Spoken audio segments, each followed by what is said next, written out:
Hi everyone. So I'm going to get started now. It's 10 o'clock. So welcome to our online event of Open Access, How, Why and What's Next for Open Research at Leeds. I'm Claire Knowles, Head of Research Support and Digital Libraries, and I thank you so much for joining us today for this online event.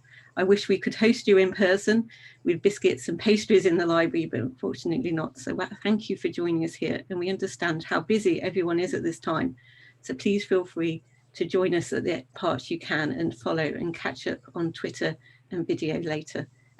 So we've got your mics muted, but if you have any questions, anything you want to raise, please do so in the chat and we'll try and get back to you as soon as possible.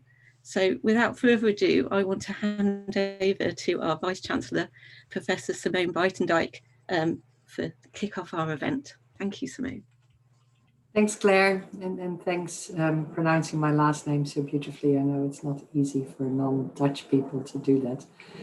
It's a great honor that I'm allowed to introduce this wonderful event today.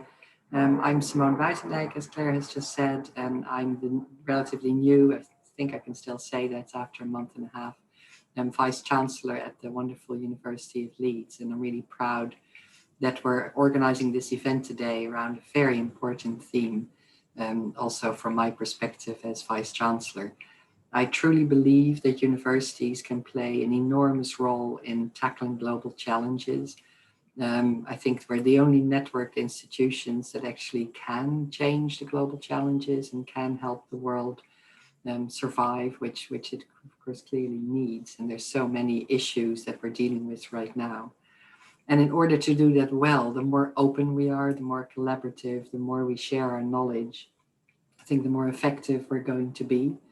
I think universities have enormous potential for impact, and not just through their cutting edge, world-leading research, which of course is a main core activity of any research-intensive university, but also because we're training the next generation of global citizens, and we want our students to understand the importance of research and evidence-based thinking, but they also need to learn to work together to tackle challenges with people in different disciplines, to not feel like the knowledge that they're learning about or the knowledge that they're going to produce themselves is something just for them as individuals. It really needs to be shared across as large a part of the global population as possible. And I think that's where open access comes in. And I think it's no coincidence that the discussions about how to share research knowledge, how to create more participation also in knowledge production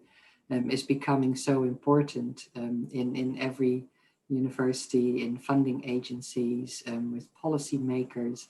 It's a very live discussion in the Netherlands, where I'm originally from, where the government is also embracing open access publishing and open research and open knowledge production very clearly and visibly, which also helps researchers embark on that journey with even more conviction.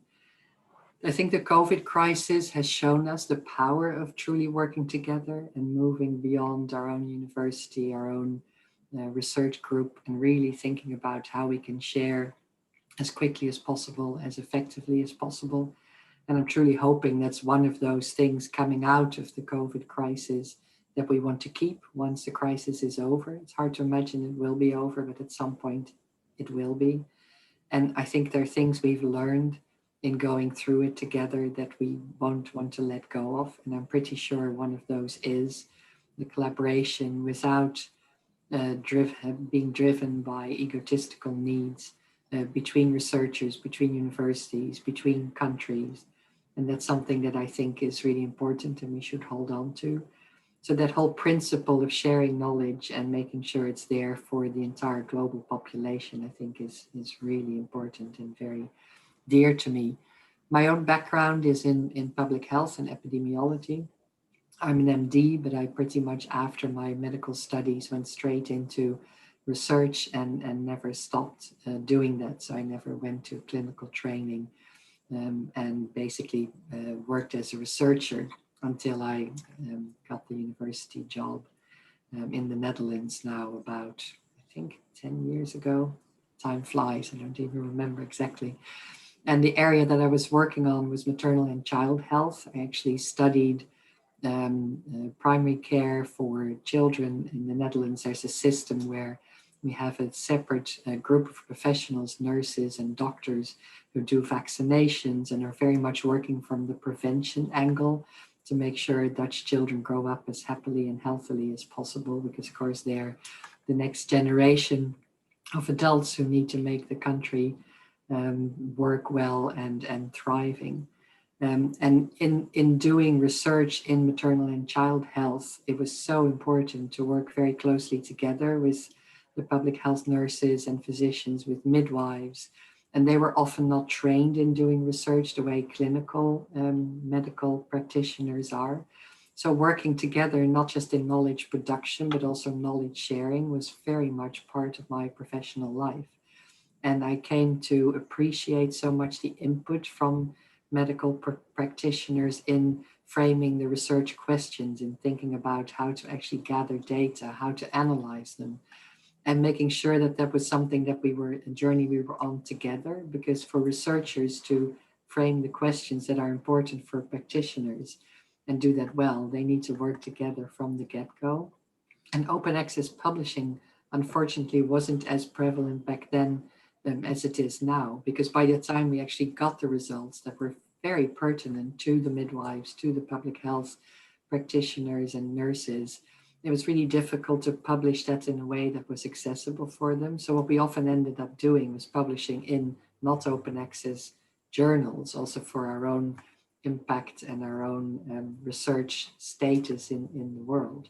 And then doing a Dutch publication basically in the gray literature to make sure that the nurses and the practitioners actually got access to the data.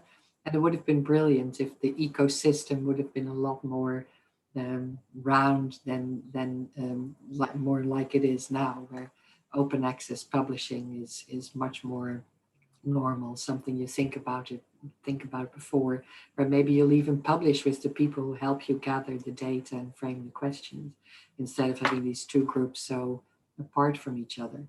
So I think that's one of the elements I know you're going to be talking about today, how to work with practitioners, how to make data available to them. And of course, also to the general public, to consumers, to patients, to people in the population who want to know what the research has actually shown, and to make that accessible in a really good way. So I think that kind of thinking has evolved in such exciting ways. So I'm actually really pleased to see that and to be part of that movement from my new role.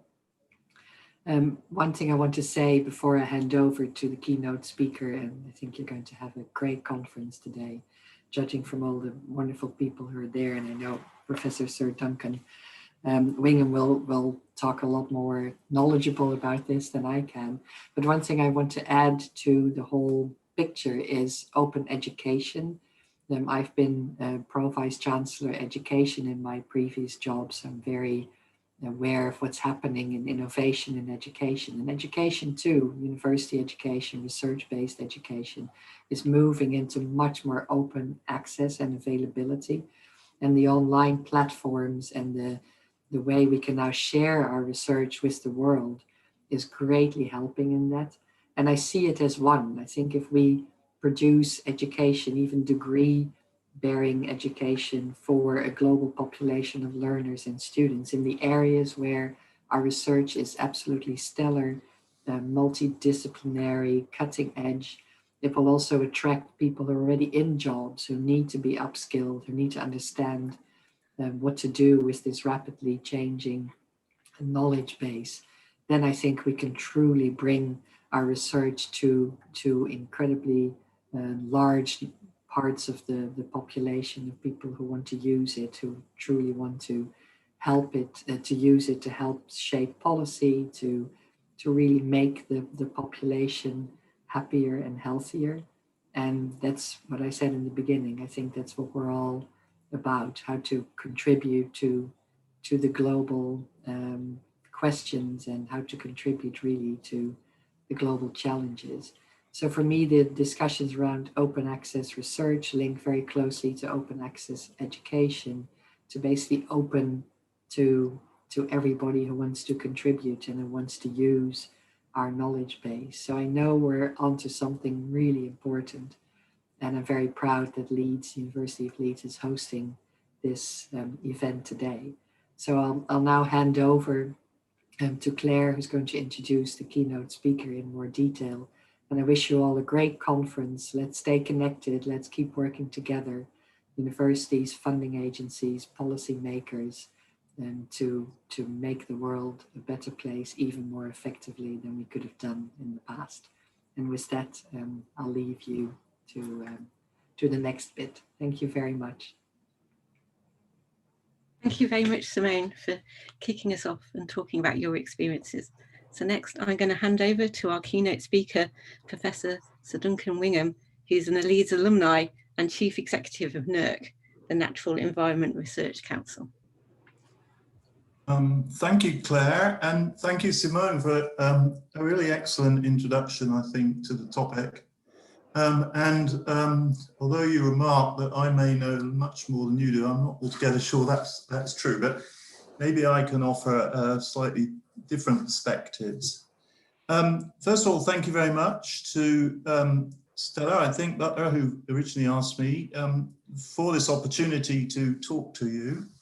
I guess in a normal world, I would have also been saying that it's great to be back at Leeds. Commenting that it was about 44 years ago, I think, where I was just a raw undergraduate kicking around the corridors there.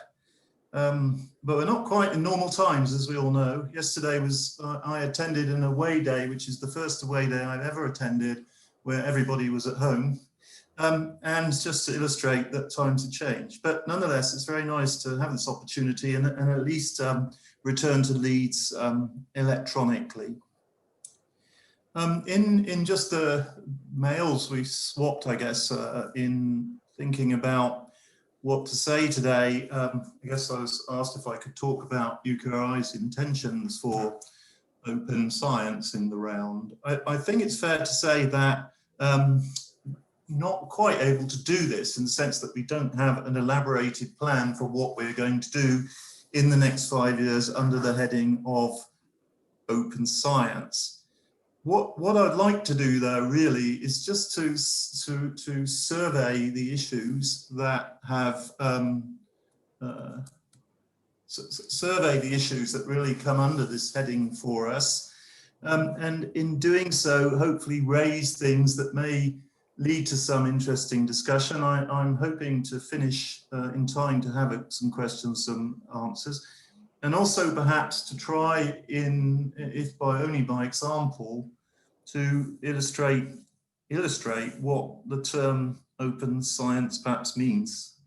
To do that, I'm going to group my thoughts under 3 headings, one being open access, one being open data, and the third being something that I'm going to call open culture, which is, I don't think, an official term, but is one that I think is very helpful in thinking about the open science agenda as a whole. So if I start with open access, I appreciate that the topic of this workshop is beyond open access, and I saw some tweets recently that did indicate a general sense of exhaustion with the topic, and also with the fact that it seems to be taking a very long time to achieve. Both of these things are fair comments. Nonetheless, as many of you I suspect will know, we have just finished a broad consultation on the topic of open access, and I think it probably be remiss of me if I didn't make some comments about that, and also, and I can't really say exactly where we land, but maybe just give you some idea at least where we're going and when.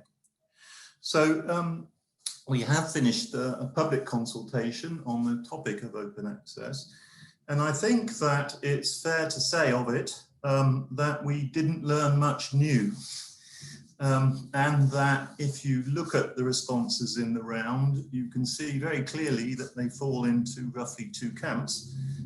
Those who have a commercial interest in publishing, which is the publishers, but also quite a large number of learned societies, on the one hand, and then on the other hand, those that don't. And many of the responses that we see, if not polarized, certainly fall, broadly speaking, into two opinions, one more radical and one more conservative.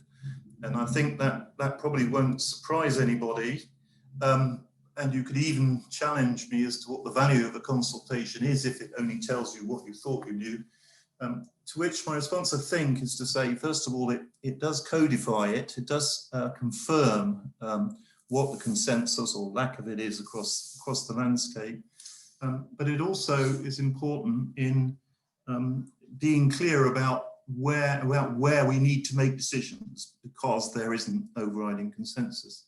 There was consensus on one point, which I'm going to return to, which was slightly surprising to me. But maybe I could just focus in then on those things that we will need to decide, and for which there isn't really broad consensus right across all of the communities involved.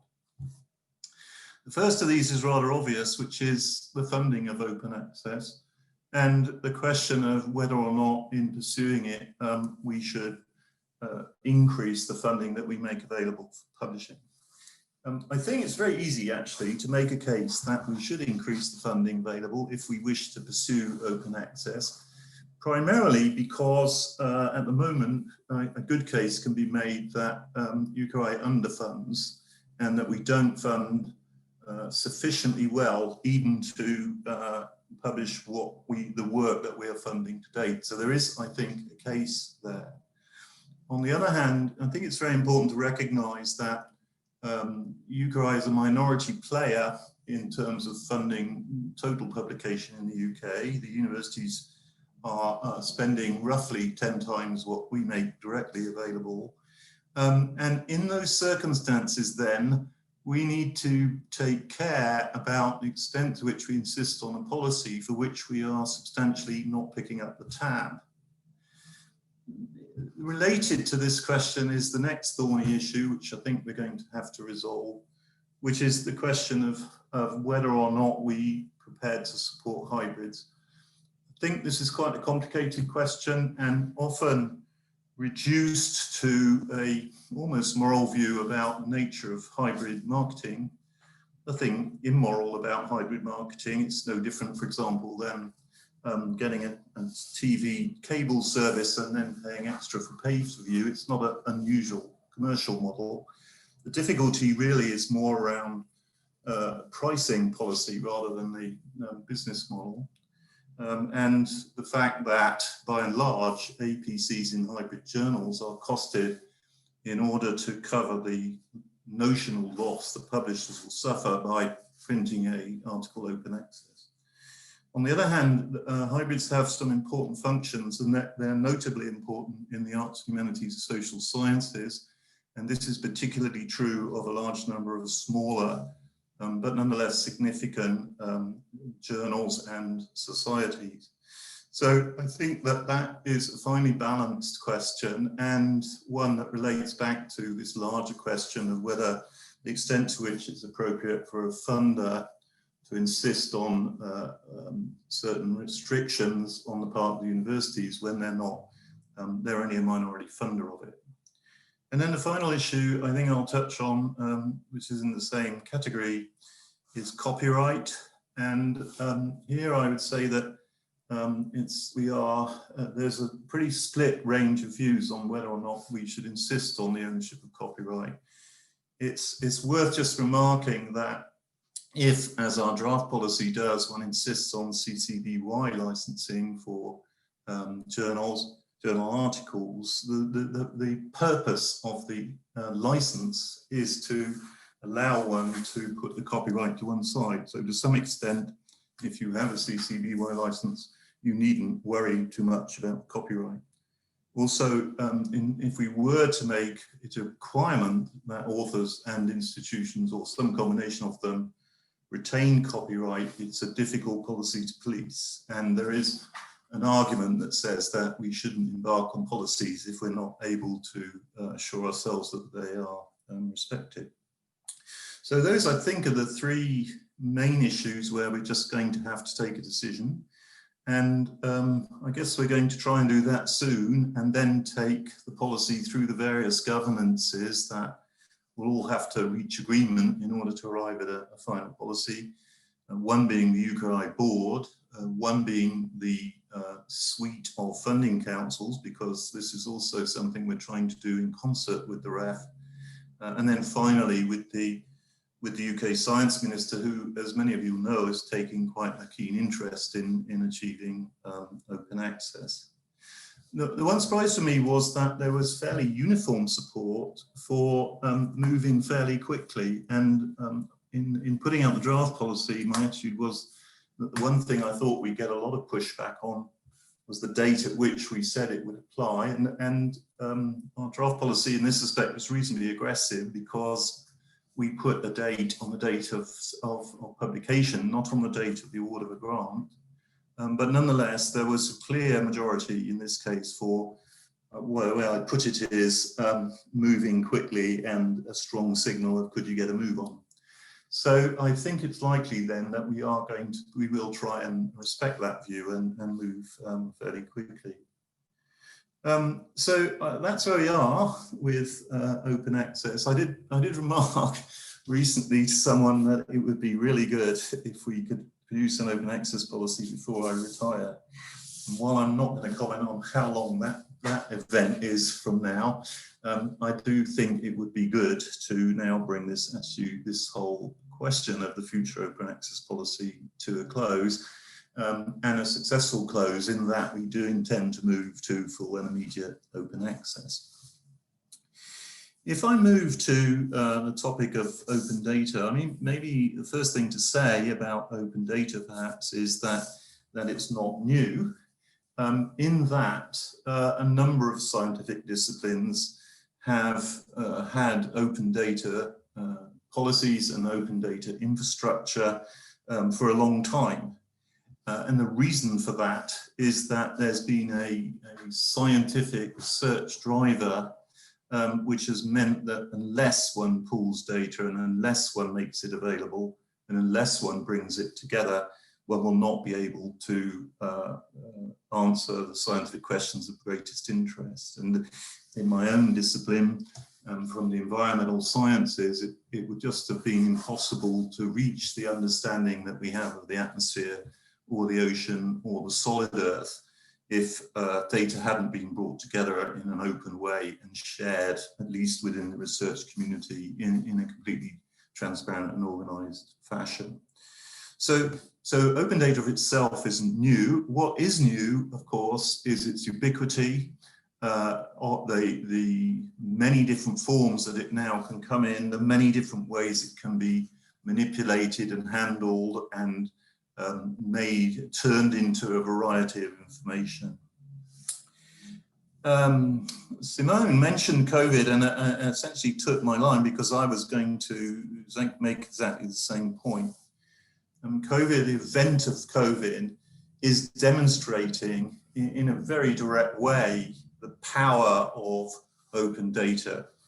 And in our time of need, many organizations are recognizing the advantage of putting information in an organized, structured way and making it available to others in the field without worrying about either a monetary interest or the need to get credited in a publication before making those data available. And there is a firm view amongst the experts that by working that way, we will be able to arrive at vaccines very considerably faster than would have been the case if this data had not been brought together. And interestingly enough, in the same way that publishers have opened up their paywalled archives, as it were, in order to allow researchers access to material relevant to COVID, they're also at the same time, as it were, demonstrating the gap between our normal practice and what could be done if we take a more altruistic approach to the sharing and swapping and exchanging of data. I think on the topic of commercial interest, it is were saying that we do need to take a little bit of care. The difficulty in achieving open access, why has it been such a long haul and continues to be a long haul, is because of commercial interest. We have essentially slipped into allowing a public good to become privatized, and what we are experiencing is the difficulty of reversing that and bringing it back into the public domain. At the moment, by and large, all of the data that we generate by our research activities is within the public domain, not entirely, but mostly. But we really must make sure that we keep it that way and that we don't slip into allowing our data to become a private good too. This is somewhat more subtle than one might first think, because if one allows private organizations access to data which they then use to create information which is particular to them but extremely useful, one can find over time that one slides into a situation that essentially we have privatized our data again. So I think keeping quite a sharp focus on ensuring that we maintain our data in the public domain is really rather important, given the experience of looking at this question from open access point of view. From a research council point of view, there are a number of issues around open data that need thinking about carefully. One of which is, which data should we regard as open? We generate, and there are a number of aspects of that too, of course, but one is that we all generate as individual scientists a great deal of data. Not all of it is useful. And coming to a view about how you draw the line is important, because it has significant implications for infrastructure, curation, and costs. And under the heading of costs, one might just observe that open access probably will cost the science base about 1.7, 1.8% of its total value, total turnover, as it were. Open data, that number could move to 3 or 4% if one looks at experience from subjects which have had it for a long time. The cost is not in the data. You can put data on a thing the size of a thumb these days. The cost, of course, is in the people that you need to curate it, look after it, transform it, turn it into information, and make it available to people. So there is a significant cost element here, and they're sort of thinking about carefully what's the right balance between what's open and what doesn't need to be is important. There is another aspect of data that we also need to think about. I've had a conversation recently with someone from our security agencies who remarked to me informally that the security services regard academics' take on security issues as lying on a scale between naive and reckless. Well, you can agree with that view or not, but we are certainly becoming more aware that not everybody on the internet is working in all our interests. And so we now also need to take on board in thinking about open data, not only how we make it open, but how we protect it and ensure that it's got ongoing integrity. Another question in relation to open data, which is also important from a research council point of view, is what's the geography of open data? In other words, where does the responsibility for the curation, the manipulation, the storage, the making the information available lie? Is it something that should be taken on at the university level? In other words, from a UK point of view, something multiplied by 100 times? Or should it be something which sits at the national level? So that is also both an interesting but quite difficult question. Similarly, funding responsibility. Research councils are rather good at adding things to their terms and conditions. So if you want our grant, you must do this. And causing vice-chancellors to wince and think, there's another claim on my precious QR. So, and there's some fairness in that characterization, and albeit a little simple, And so thinking about what are the implications, serious implications in funding terms, if we want to greatly increase the data usage and availability, is also very important. I could go on that topic, but let me now move to my final area I'd just like to comment on, which is open culture. What do I mean by open culture? What I mean by open culture is that part of open science which bears on the pursuit of a more diverse and more open and fairer research culture. I think it's worth just immediately observing that under the heading of research culture, there are a number of fundamental features of how research is presently pursued, which are substantially determining the research culture we get. And I can mention some of them. One of them is just the structure of the research profession, which tends to have a large number of junior people on temporary contracts and a much smaller number of people on permanent ones. And that introduces weaknesses that I think we're all aware of. And clearly the research councils are very much party to that arrangement because we are the primary funder of the temporary appointments.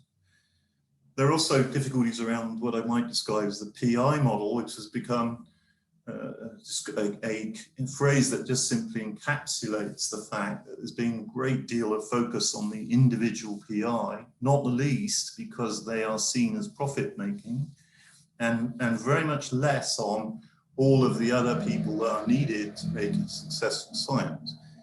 And then finally, I think there's been a growth over my working lifetime, actually, of what I might describe as the academic measure culture, and in particular, the use of measures to determine research quality and performance. Now, it's very clear in just summarizing those things that that they are wider than the topic of open science, and in some ways quite fundamental. And if one is going to deal with some of the issues that arise out of this, I think we need to recognize the size of the challenge. On the other hand, is there a role for open science here, which is what I mean by open culture? And the answer unquestionably is yes. Measure culture, the use of measures to determine academic success, ironically, is a consequence of the availability of data. It's not open, you have to pay for it, but it is widely available, and it is that widely available nature of that data that has driven the focus around citations. I sometimes remark that in my youth, a reference was something one put in a paper for the benefit of the reader, and then over time it became something that people put in papers for the benefit of the career of the writer. And this focus on and concern and measurement of people through citations, and generally through numerical numbers, like numbers of papers published, as if volume was a useful measure, for example, is definitely part of the problem of behind some of the problems of the cultures that we have today. We can change that, and we can change it particularly by thinking hard about the way in which we assess research performance, the way we describe it, and the way we judge it. And here I think that the research councils are likely to be quite active in the coming years. We already, as it stated, that we will start to use the resume for research, for example, which is trying to break out of the stranglehold of measures in judging people and drive, if we can, towards a much more diverse community. I think the other thing that immediately one can say about open data is that we also need to escape from some of the pathologies which one sees, particularly in the medical domain, but it's true elsewhere, which arises from the bias in wanting to publish only positive results as opposed to negative ones. In many ways, one can just see that as poor science rather than anything else, but there's no question that underlying this is also a commercial interest. And so disentangling that through open data would also serve us very well. The final comment I want to make before bringing my remarks to a close, though, under the heading of open culture, is that there is a lot, I think, that research councils can do and UKRI can do. There's a lot that the managers and leaders of research organizations can do.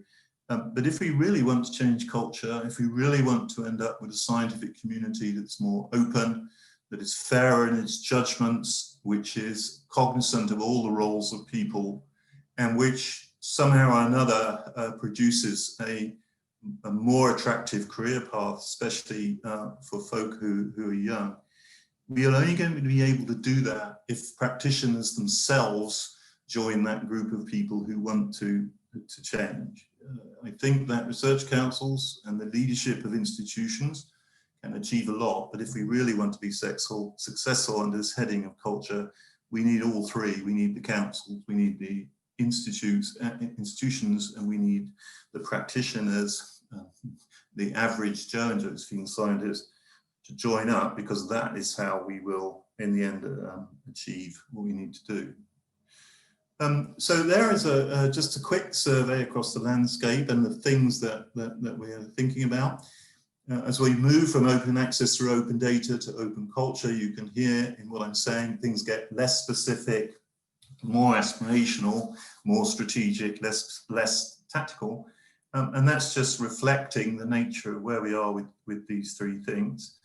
As Simone said in her opening words, there is no doubt that by bringing data together, by bringing people together and making them available to each other, we are going to do better science, and we are going to be able to achieve more in terms of bringing in the public in general.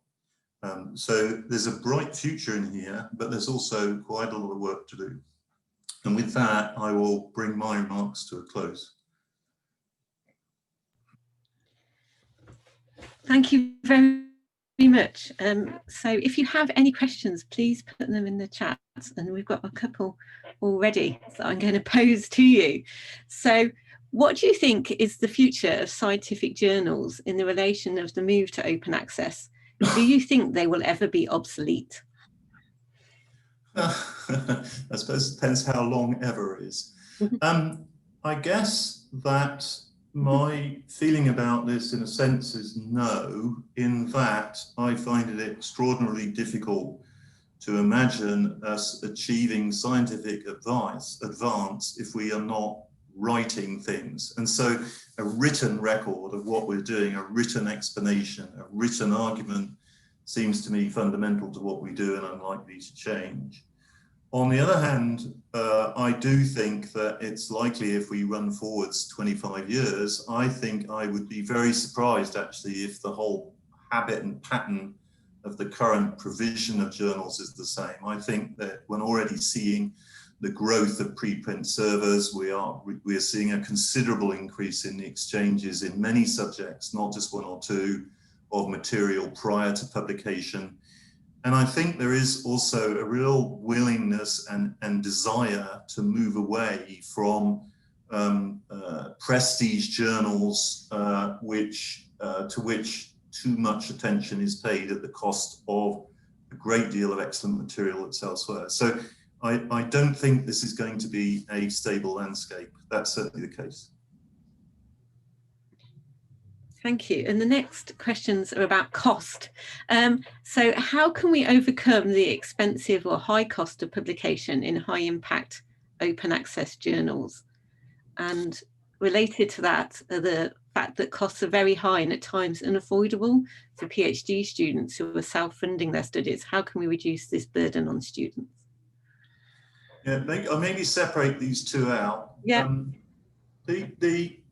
Recently, what we've seen as a result of the adoption of the policy of UKRI, of what was then asked the UK in 2012, and we've seen this in other countries, is the move to open access has been a response of publishers to say, well, we're very happy to provide you with that, but in effect, if you want that, you will have to pay for the revenue that we would lose, because by going open, we can no longer keep your publication behind a paywall. And that is why essentially you're seeing significant increases in costs associated with open access and hybrid business models and subscription journals.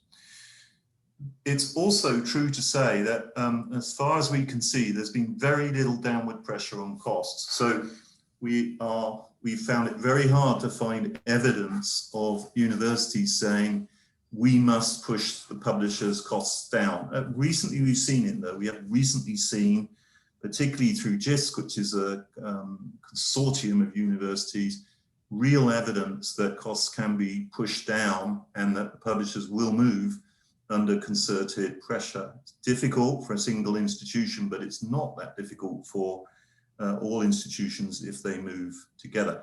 So I think it is likely that we will see, as a consequence of the policy that we will adopt, a much more significant focus at senior levels in universities on costs of publishing.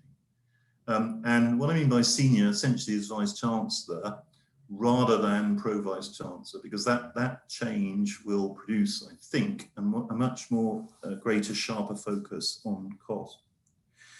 The question of self-funding is not just peculiar, incidentally, to PhD students. I think it's widespread through the arts and humanities, certainly at PhD level, but also beyond, actually. And the real difficulty here, I don't believe, is cost per se. The real difficulty is that there is very much less funding available for the arts and humanities in general than there is in the sciences. That imbalance, instead, is not really something that even UKRI can do something about. It's common across all of essentially every nation that funds in the way we do through Research Council. We see that same distribution. What we are focusing on, though, I think, very much, if we can, is we are trying to avoid adopting policy that will disadvantage anybody. And I think that trying to couch a policy that is as permissive as possible and has as few as possible restrictions is the most effective, is the way that we will try and arrive at a position of not disadvantaging people. So that would be my response to that part of the question. And maybe this is related. How could we work in tandem with embargo periods and open access data and publication to get the best of the two worlds? What would a sensible embargo period be? Well, I think that where we are, I think, for journal papers is that the only really sensible embargo period is naught. In other words, if the thing is embargoed, it isn't open access. And I think that I will be very surprised if that isn't the nature of our policy. Now, I think, on the other hand, that the situation is very different for monographs. We are seeking to have a policy around monographs, books, if you like, for the first time. But in doing that, we have to recognize that the market for monographs is very different from the market for scientific journals. And in particular, there simply isn't the same profit margin. In some ways, you can see a great, publishing in the arts and humanities, for the most part, is something of a labor of love. And very often, individual academics are involved in paying some of the costs of publishing themselves. So we need to take care in adopting a monograph policy that we are cognizant of the delicacy of that part of the publishing sector. And so there, I think that embargoes are going to remain quite important until we are in a position to understand whether there are real publishing alternatives to the present arrangements around monographs and books. And as we're coming to the end, what is the role of REF in driving measure culture and citation metrics? How should REF be altered? Yeah, now that's, how long have I got? Not very long, unfortunately. No, that's what I thought you'd tell me. First of all, if you actually take the requirement of the REF, it's pretty sensible, really. You only have to write 6 papers in 7 years or something. But the wicked combination has arisen from, 1, the REF process, 2, the intense focusing of the resource based on the outcome, and 3, the intense competition between universities. which has caused universities to attach enormous importance to the REF, and so has caused them to, as organizations, but also as individuals, to focus on all these measures as a way of assuring themselves that they'll be successful with the REF. I think that therefore the sector as a whole, REF processes on the one hand, but the response of the sector on the other, both at individual but more important institutional levels, has generated this intense pressure to focus on measures, which is really quite unhealthy.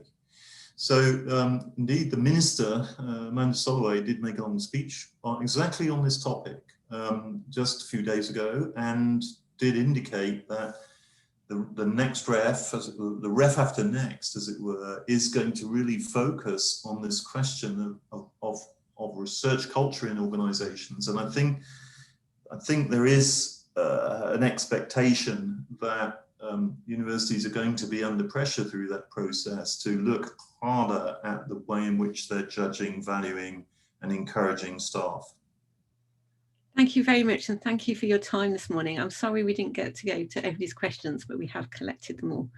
So thank you for joining us. Okay, a pleasure. I hope you have a great rest of the day. Thank you. And now I'm going to move on to our next speaker. I've written my notes, and I've been writing notes as we've gone along as well. So thank you, everyone. And now I'm going to introduce Dr. Ike Reinke, I hope I've said that correctly, who's going to talk about the UK Reproducibility Network. Hello, everyone. Thanks for the introduction, Claire. I am going to share my screen with you in a second. So, all right. I hope that everyone can see this now. Yes. Yeah. Okay, that works. Thanks. First of all, thank you for inviting me to talk here today to be with you, and thanks for everyone who's showed up to be with us at this what I think extremely important event, which I love to see be organized by the Library Research Support Services. So I'm here in my first gig today to just give a brief shout out to the UK Reproducibility Network at Leeds, and also to introduce it to you, to all of you in the virtual room, to let you know what this is all about, because you may have heard about UKRN in the past and weren't quite clear about what it is all about. And I hope to clarify that a little bit. Just a word on myself. I'm a social scientist. I'm a lecturer at the School of Politics and International Studies at Leeds, a lecturer in politics and media. But I'm also a keen advocate and, yeah, let's say spokesperson at this very moment for the open science movement, as it's sometimes called, and for broadly speaking, concerns about the reproducibility and quality of the work we do as researchers across fields. So that's sort of my second line of work, sort of adopting this meta perspective of looking at the way we do our work next to my substantive research. So what is UKRN at Leeds, and what is it in general? So just to give you a very brief overview of what UKRN is, it is essentially a bottom-up network of people who are interested in fostering support and supporting activities that relate to the reproducibility and quality of research, so as to ensure, it's a UK-based initiative, of course, that the UK continues to lead the world in conducting and promoting rigorous research, as the official slogan of UKRN goes. So here are two examples of media mentions that happened of UKRN in the recent past. So the first is an article which I encourage you to look up that was published, a one-page commentary in Nature last year by one of the co-founders of UKRN, Marcus Munafo, who's a biological psychologist at Bristol.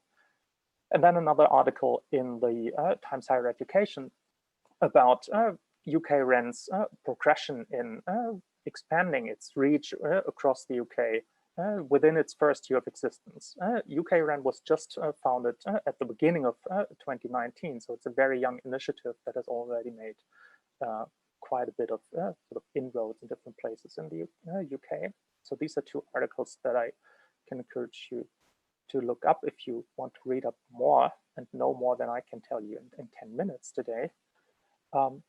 This is a broad overview, and I realize that perhaps this won't be legible for most of you on your screens, but this is just to an overview chart of what you could call the strategic roadmap of the UKRN, and or as it says in the title, the UKRN vision, which is just to illustrate to you that the UKRN approach is not one that's particularly haphazard or that's sort of capitalizing on chance developments of sorts, but one that is putting strategy, as Duncan just called it in his keynote a few minutes ago as well, strategy at the center of its activities. So we're trying at UKRN to think strategically about what it is that we can do to improve the rigor and quality of the work that we do as academics, and most importantly, the culture of science at our institutions. And that's the focus really of UKRN's activities, is with the institutions and in changing the incentives and reward structures for good science and in these institutions. So here's a quick overview that's already a little outdated, where you see on the left-hand side the places in which UKRN has what's called local networks, which are essentially informal, grassroots organized sort of offshoots of UKRN, where people organize to support various activities around research transparency and quality at the local institutions. And that's what we are doing in Leeds as well. On the right-hand side, on the center of the graph, you do see the institutions that have already formally exceeded UKRN as what's as sort of university members of UKRN, where there has been top-down buy-in of the universities into UKRN's mission and goals. You do see that we are not yet on that map, and one important goal of us that I want to talk about a bit in a few minutes as well is to change that to hopefully join UKRN formally down the road as well, at least so I hope. On the right-hand side, you do see a list of the various initiatives that have grown out of UKRN's network activities. I won't go through all of them, but I encourage you to look these up. Some of the most interesting and I think most progressive activities to improve the quality of research from a transdisciplinary point of view have grown out of discussions that began at UKRN and within its networks. And sort of looking at these activities, I think you can easily gain an appreciation and maybe even an enthusiasm for the kind of work that we do and the kind of interests we pursue in UKRN. So here's the UKRN steering groups, just so that you get to see a few of the faces behind the initiative. Marcus Manafo, I already mentioned, is the chair of the UKRN steering group, but yeah, there are multiple other outstanding colleagues there who drive, who hope to drive change towards a more open research culture from within UKRN. There's a strategy, part of the strategy of UKRN is to collaborate with stakeholders who are similarly invested in improving the rigor and transparency and quality of research, and to build relationships that hopefully allow us to have a lasting impact on the way research is evaluated and supported throughout our different disciplines. So here are some of the full stakeholders who provide direct contributions and in-kind contributions to UKRN activities, including several of the research councils in the UK, as well as UKRI, UKRI. And here's a list of a longer list of the affiliate stakeholders who provide in-kind contributions to activities that emanated from within the UKRN network. So some of the UKRN activities that you could see that are more palpable really are revolve around training a new generation of researchers, and maybe even the existing generations as well, in better, more modern, you could say, more contemporary practices, best practices in academic work.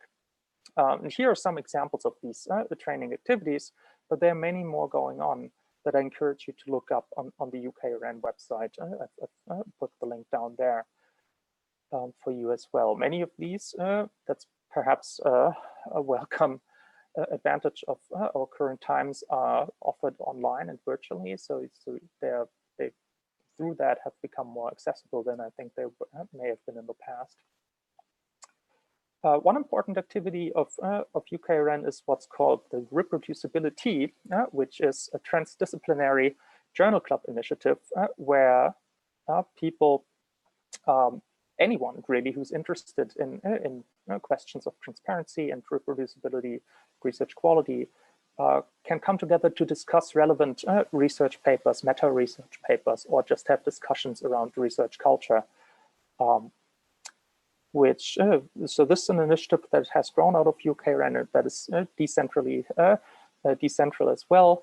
And as you may have mentioned, may have guessed, if there are 106 institutions in 25 different countries, so that expands beyond the UK.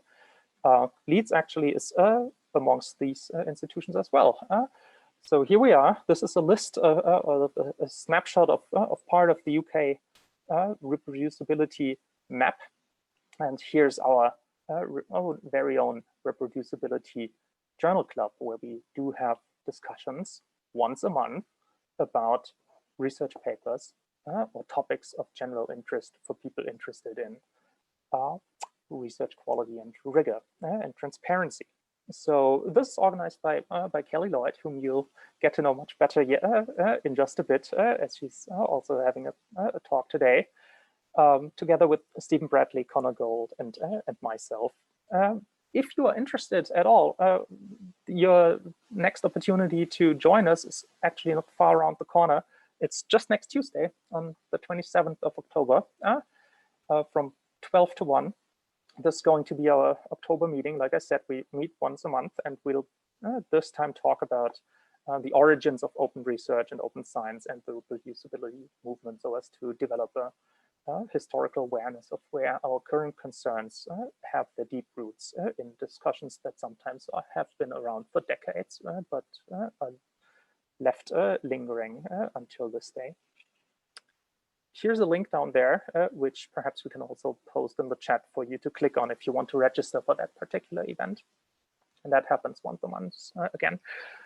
With regard to future plans of UKRN at Leeds, I just want to point out four broad points. First of all, what we are interested in doing is to continue to connect with the interested communities on campus and identify these communities in the first place, because Leeds is a large campus, and we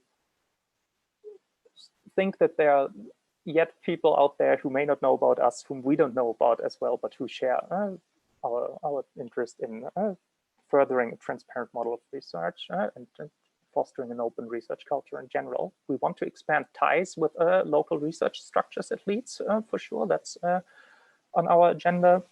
We're doing this. We're having our appearance here on this excellent event today, organized by the library, and hopefully we can also connect more with research computing, the doctoral college at Leeds, to think about local research training initiatives we could pursue, and other communities that we may not be aware of yet. on campus. And then, of course, we want to connect with these communities to develop local strategy for research quality and improvement, not only in general, but for us very locally in Leeds as well. Thinking about potential offerings in terms of research methods trainings that's sort of aligned with the current realities of transparent research and the current demands of it, as well as rewarding high quality research through our own hiring and promotion practices at Leeds. That's hopefully something that we can achieve in the future as well, to make that kind of recognition more of a staple for our work at Leeds. And then finally, of course, we, like I said, also are interested in exploring ways for Leeds as a university to join UKRN as one of its institutional members as well. All right, so this is my short overview of UKRN at Leeds. If you're interested in research openness and quality, you're very welcome to join us in our Leeds network of UKRN, or the Leeds node of the network, you could say. And there's a short link down there where I've set up a form which you can use to just give us your details so as to be added to our communications channels through which we communicate with each other about ideas and initiatives that we're taking.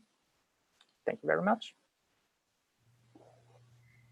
Thank you very much.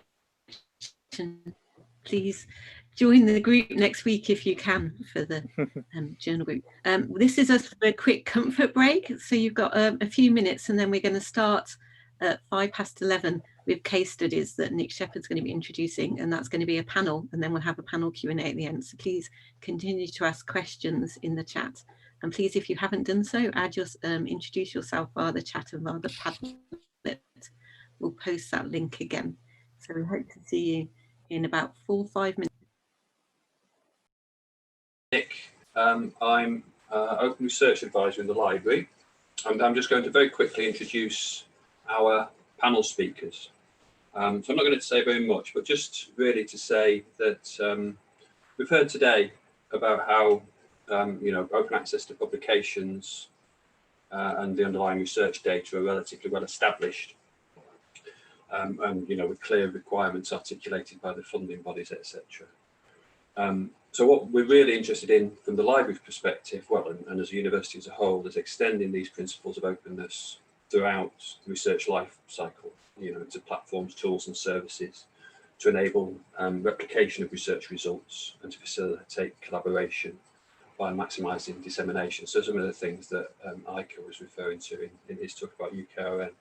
Now, of course, the library is just one stakeholder in a big research intensive university. And we're inevitably generalists, we're not experts clearly in all the different disciplines that are happening at Leeds. And we're very conscious that open practices will vary depending on the nature of the research. So what we're very keen to do, aside from involving as many stakeholders again, which Ika's referred to in his talk just now, and we'll come back to later, is to hear from people in different disciplines. So we're very pleased today to have speakers from, and also different levels of the career. So different, from early career researchers through to more experienced researchers. So today we're very pleased to have 3 speakers. We've got Kelly Lloyd. So Kelly will be speaking first, and she's a PhD researcher at the Leeds Institute of Health Sciences. So she's going to tell us a little bit about pre-registration, what that is and why, and how to go about that. We've already heard how Kelly's been involved in the setting up the reproducibility journal club, and I've certainly learned a lot from that myself. So I really encourage people to get onto that. Then we'll be hearing from Dr. Bernadette Moore. So Bernadette is an associate professor of obesity, and she leads the 18 academics in the nutritional sciences and epidemiology research group. So again, we've worked as a library quite closely with Bernadette's group, and I know Bernadette's very keen on open research and open access more generally, so she'll be talking to us about that. And then we'll be hearing again from Dr. Ika Rink. So we just heard from Ika, who's the local lead for the UK Reproducibility Network, but he'll be talking to us specifically about his own discipline, which is politics and what open research means in that discipline. Conscious perhaps today that we don't actually have anyone from the arts and humanities. So, you know, hopefully we'll have more events like this in the future. And if anybody, you know, we've put out a survey, we'll post a link to that again, you know, so we're very keen to hear from you what open research actually means in your specific discipline. So do get in touch. And with that, I'll hand straight over to Kelly. So thanks, Kelly. You're ready to go. Okay, so today I'm going to be discussing pre-registration. So what this is, why you should do it, and how you can go about this. So I'm an early career researcher, so I have that kind of perspective on it. My background is also more like psychology and medicine, but I think this also you can use this in a range of different disciplines. So to start, what is pre-registration? So what do I mean when I say pre-registration? So this is a time-stamped document detailing your proposed studies, design, methods, and analysis plan. So this is basically like your study protocol. And you submit this to a public registry before data collection. So that's why the time-stamped part is really important, to show that you submitted it online before you actually started the study. So just to give a clearer idea what I mean by this timeline. So you design the study, so you create the pre-registration document. You submit this pre-registration document online to a public registry. And then you can start the study, such as collecting and analysing data. So you might be thinking, why do this at all? So I'm going to give you some reasons why I think this is really important and why you should pre-register your studies. So there are benefits for yourself as a researcher. For example, it's a more robust form of study planning. So any well-designed study should be thoroughly planned out beforehand, and it can help when you run into challenges in your study, and it will help the study progress more smoothly. It's a reminder to your future self. So instead of kind of half remembering how you decided to analyse those particular variables, say, instead you've got it all right there in your pre-registration document, exactly how you're going to do the study. And that's much more like a recipe to follow for you to carry out your study. So that can be really helpful. But the biggest aim of pre-registration and kind of the whole part of open access is to increase the transparency and openness of your research, which increases the trustworthiness of your research. So by pre-registering, you can increase the transparency of your hypotheses. So you make clear which of your hypotheses are pre-planned, so confirmatory, and which of your research is more exploratory.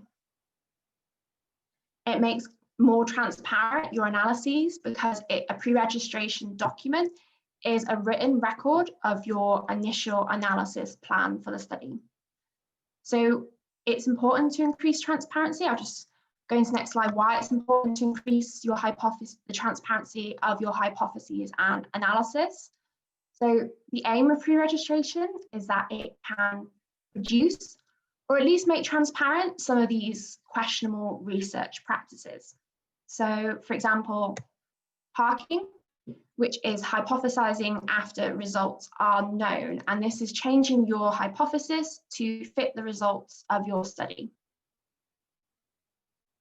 There's also p-hacking, which is running different analyses until you find a significant result, and then cherry picking to report that significant result. And the issue with this is if you basically run enough statistical analyses, you'll find a significant result for something eventually. So overall, the big aim of why we should increase the transparency of our research. So there is a replication crisis in research, which means studies can't be replicated, reproduced, and the same results are found. This is discussed quite a lot in psychology and medicine, which is more my discipline, but I would argue it affects most disciplines, if not all disciplines. So one reason for this replication crisis is that method sections are often too vague. to enable precise replication. So a lot of journals have limited word counts. So the beauty of a pre-registration document is that there's no word limit. You should really go into much detail as possible.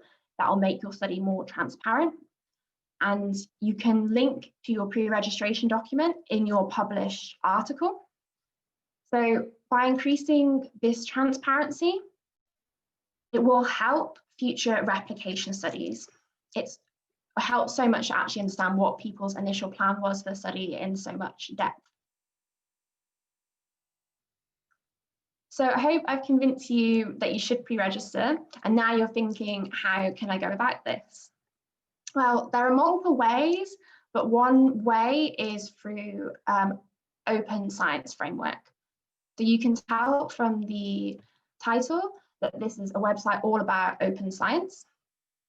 And through here, you can create an account and a project page. So on this project page, you can store a range of different study materials, such as your questionnaires and your data. But before you start the study, you can pre-register your study on here. So there are multiple templates from Open Science Framework. These are their official ones. So they have their standard one here, one's for replication studies, and one for pre-registration in social psychology. So this isn't fully comprehensive, but like all study designs, I mean. But there is an open-ended one here that is a blank template that you can populate with community-made templates. So there's a range of different community-made templates. I've just put these up as examples, but there's many more. There is pre-registration for qualitative research. There is a secondary data analysis pre-registration template. And there's one for an fMRI study pre-registration template. As I mentioned, these are just examples. There's many more, and many more are being made all the time. So please have a look and see if some of them fit your study design, if there's one already out there. I'm actually currently using this qualitative pre-registration template to pre-register a qualitative study in my PhD. So I think this might be on everyone's mind. Is this a lot of extra work? We're quite swamped at the moment in research. We're always swamped anyway, especially now. But I would argue that pre-registration really isn't a lot of extra work.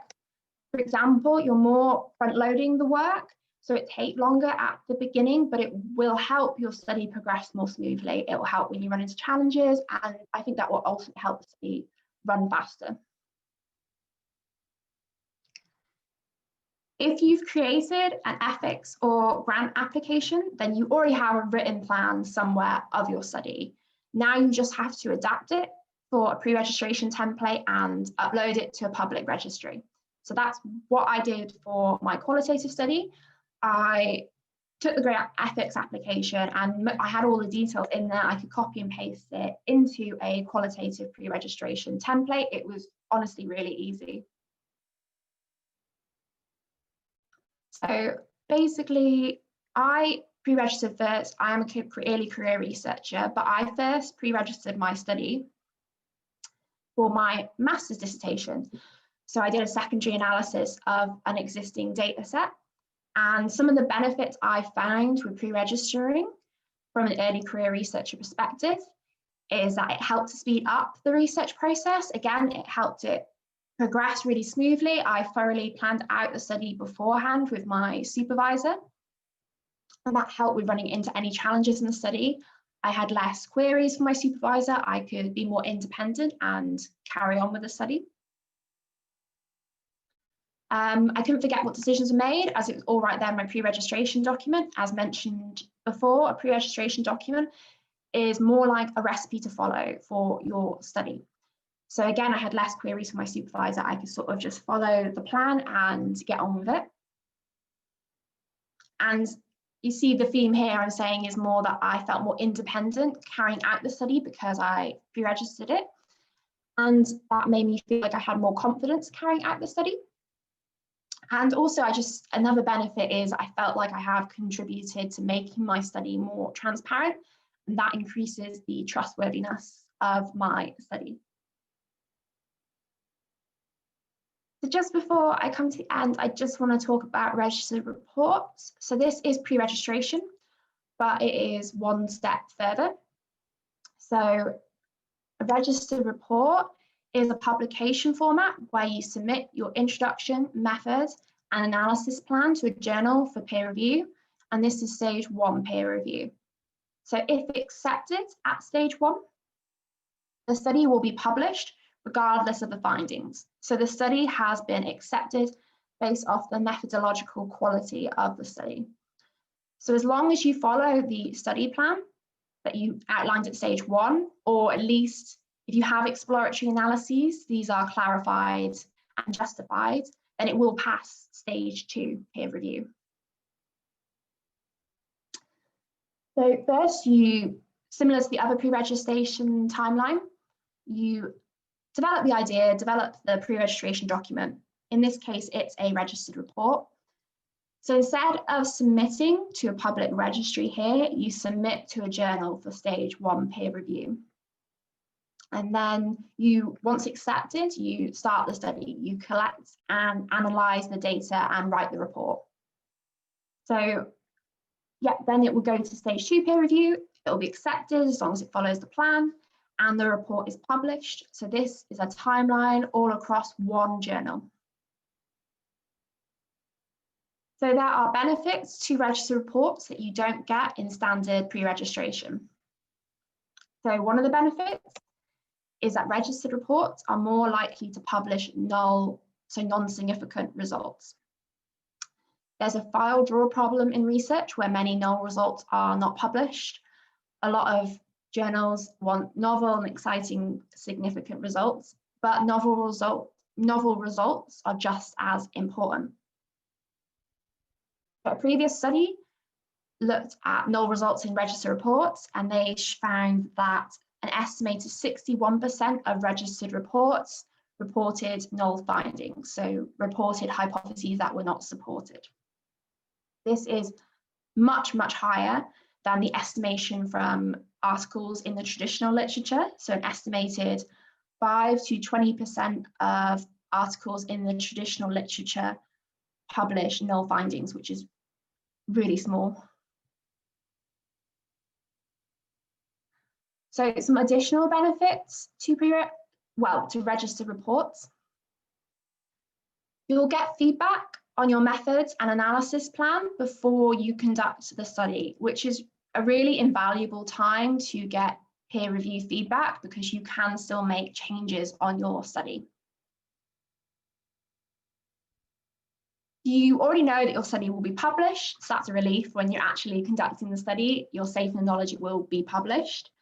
And I think that also makes the publication process quicker. So you're more front loading the work, but the overall cycle of the research will be quicker. So if you go down the traditional route, if you submit your manuscript to a journal for review and say they hold on to it for 6 months and it's a no, and then you submit to another journal and they hold on to it for 6 months, by that point it's been a year and it hasn't been published. So with that registered report timeline, that's all through one journal. So it will be so much quicker to publish. So currently over 250 journals offer the registered report format. So most of these are in psychology, but more and more disciplines are offering registered reports. So I encourage you to take a look and see if one of these journals in your discipline is offering the registered report format. So I will also say these are open to early career researchers. I am planning to do a register report for one of my studies in my PhD. It means I have to think about it more ahead of time and front load the work, but it could be extremely valuable if you are doing a PhD by publication. Okay, so thank you for listening. Here I've got on this slide just some extra information on pre-registration and registering your studies at Open Science Framework. And this is a list of templates from Open Science Framework and community-made templates that you can use to pre-register your study, because I realise the slides are being circulated. So I hope that's really helpful. I hope you're inspired to at least consider, if not pre-register, your future studies. Okay. Hi, hopefully everybody can hear me. I can hear you, Bernadette. Carry on. Great. I'll soldier on then. Thanks very much to the library team for inviting me. And I'll start by saying that, yes, I am in fact a nutritional scientist.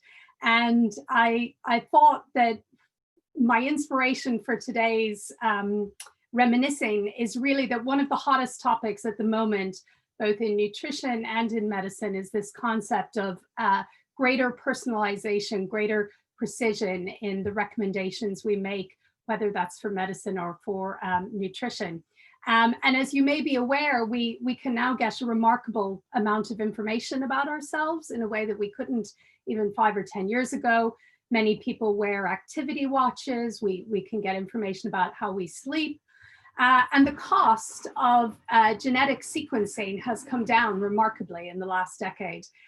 And so for a fairly reasonable price, if you have a few £100s to spare, you can get quite a lot of genetic sequence information about yourself or about your gut microbiome, so the bugs that are living with you.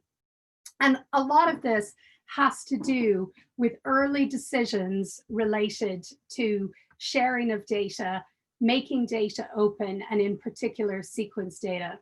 So I thought I'd outline briefly my own research journey and some of the previous movements in terms of data repository and reporting standards that have influenced both me and the science that we now have access to. I'll briefly discuss open access publishing and give you my own quick thoughts on that. It has been discussed at length. And then I wanted to speak to some of the advantages that we have here at Leeds and note that still a lot of places in the world don't have the advantages we have. So open research does depend on where you are. And I knew Kelly was going to speak to protocol registration, so I won't address that, other than to quickly mention that in nutritional science, we do a lot of clinical intervention studies. We do pre-register our trial protocols. We publish our planned clinical protocols, and we also publish in advance, we register in advance our protocols for systematic reviews and meta-analyses of data. So there's quite a bit of this, both in nutritional science and the biomedical sciences. So going back a shocking 20 years ago, I got my PhD at the University of Florida. And in 2001, it became mandatory for the incoming class to publish electronic dissertations. Now, I was in an earlier class, but had chosen to make mine to go electronic when it wasn't mandatory. And this is a decision that served me well, because somewhere along moving from Florida to DC to back to Ireland and then to England, I lost the hardbound copy of my thesis. Now, what I was working on was the identification of genes that are regulated by diet. So this was a source of fascination to me. And, you know, the pivotal event of my PhD in terms of the science world, at least in biology and medicine, was the publishing of the first draft sequences of the human genome. And this was a big deal back in 2000, and President Clinton brought the two lead scientists into the White House. And I have copies of both of these journals from 2001 when the draft sequences were published. And it's fascinating to look at the growth in terms of these omics. So these are big data sets where the goal is to try to look at all of the genes or try to look at all of the proteins in our blood. And more recently, as you can see, metabolomics.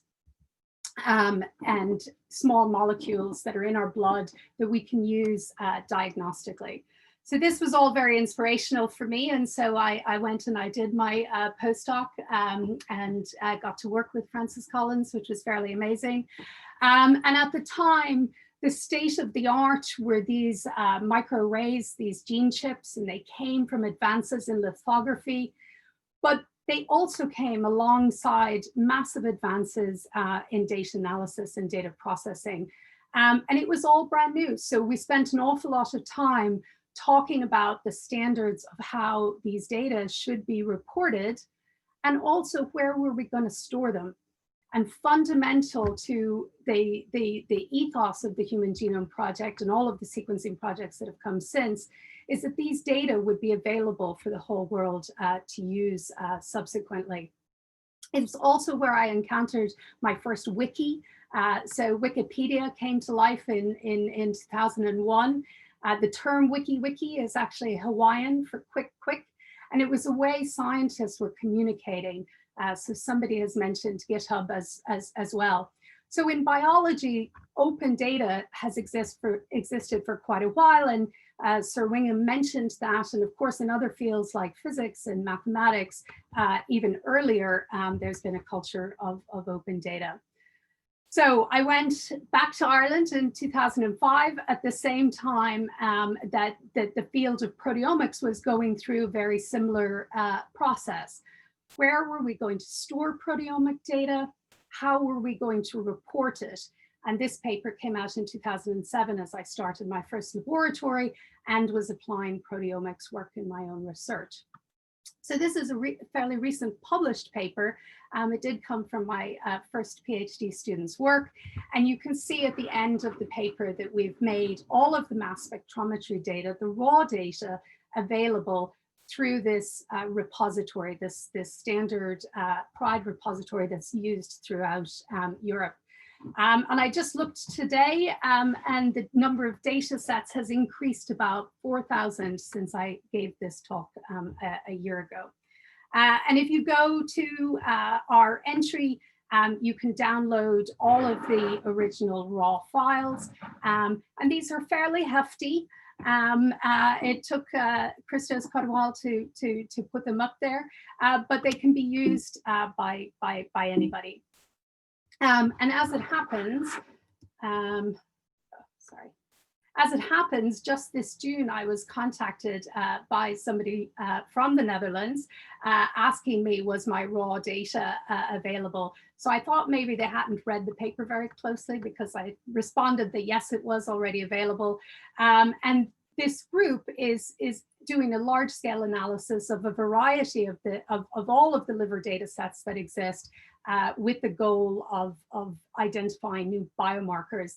And in fact, in August was awarded a large grant to do this. So this is exactly why we should have open data, is so that instead of being used in one study, it can go on and be used in these meta-analyses fashion.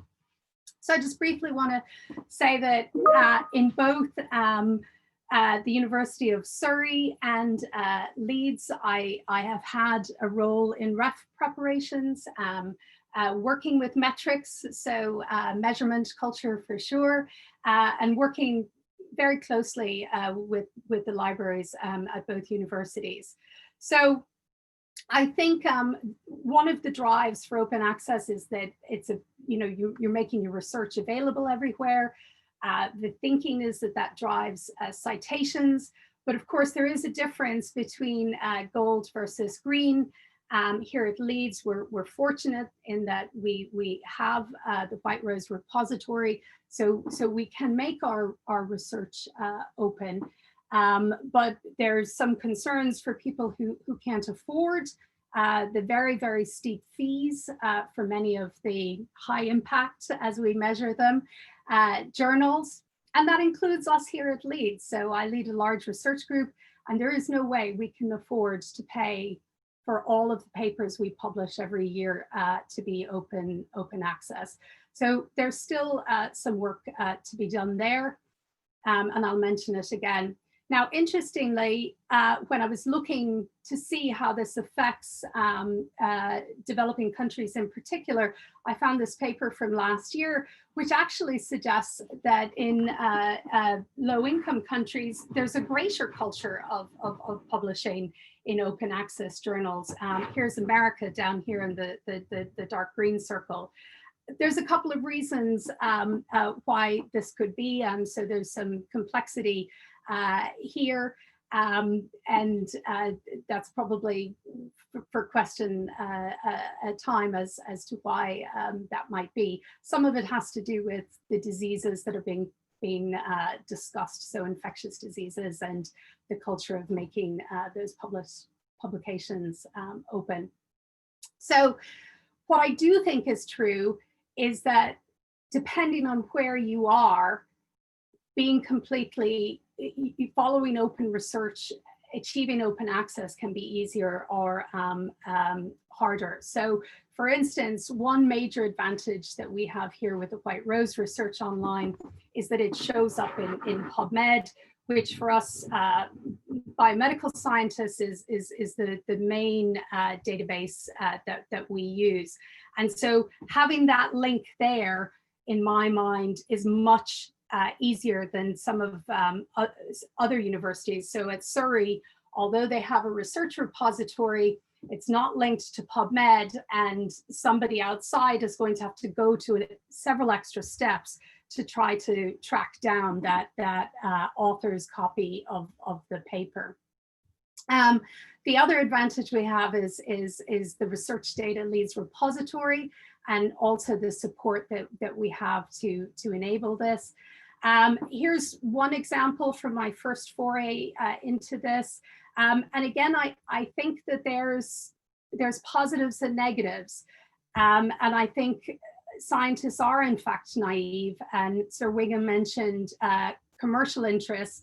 And this is a paper that I was publishing. It's a tool I want to share with everybody. I made this completely open under a CC license.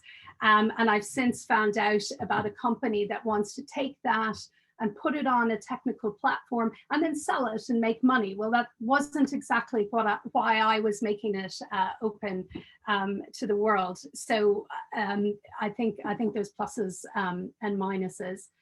The other advantage that we would have here, and I would encourage all of you to try to speak to your research and to try to broadcast it. First of all, we have great students. So I've had some great publishing success because of the students who've worked on it. A great media team and a great library team. So I was very unaware of altmetrics before I had a paper picked up as newsworthy. Again, there's pluses and minuses to this. So there's some cynical research that says if your research captures popular attention, it tends not to be as well cited or not as rigorous. But anyway, this was a piece of research that really captured the public's attention. It was picked up by 154 news outlets worldwide. There was a whirlwind of 3 days there where everybody wanted to speak to me, and I had never experienced anything like it.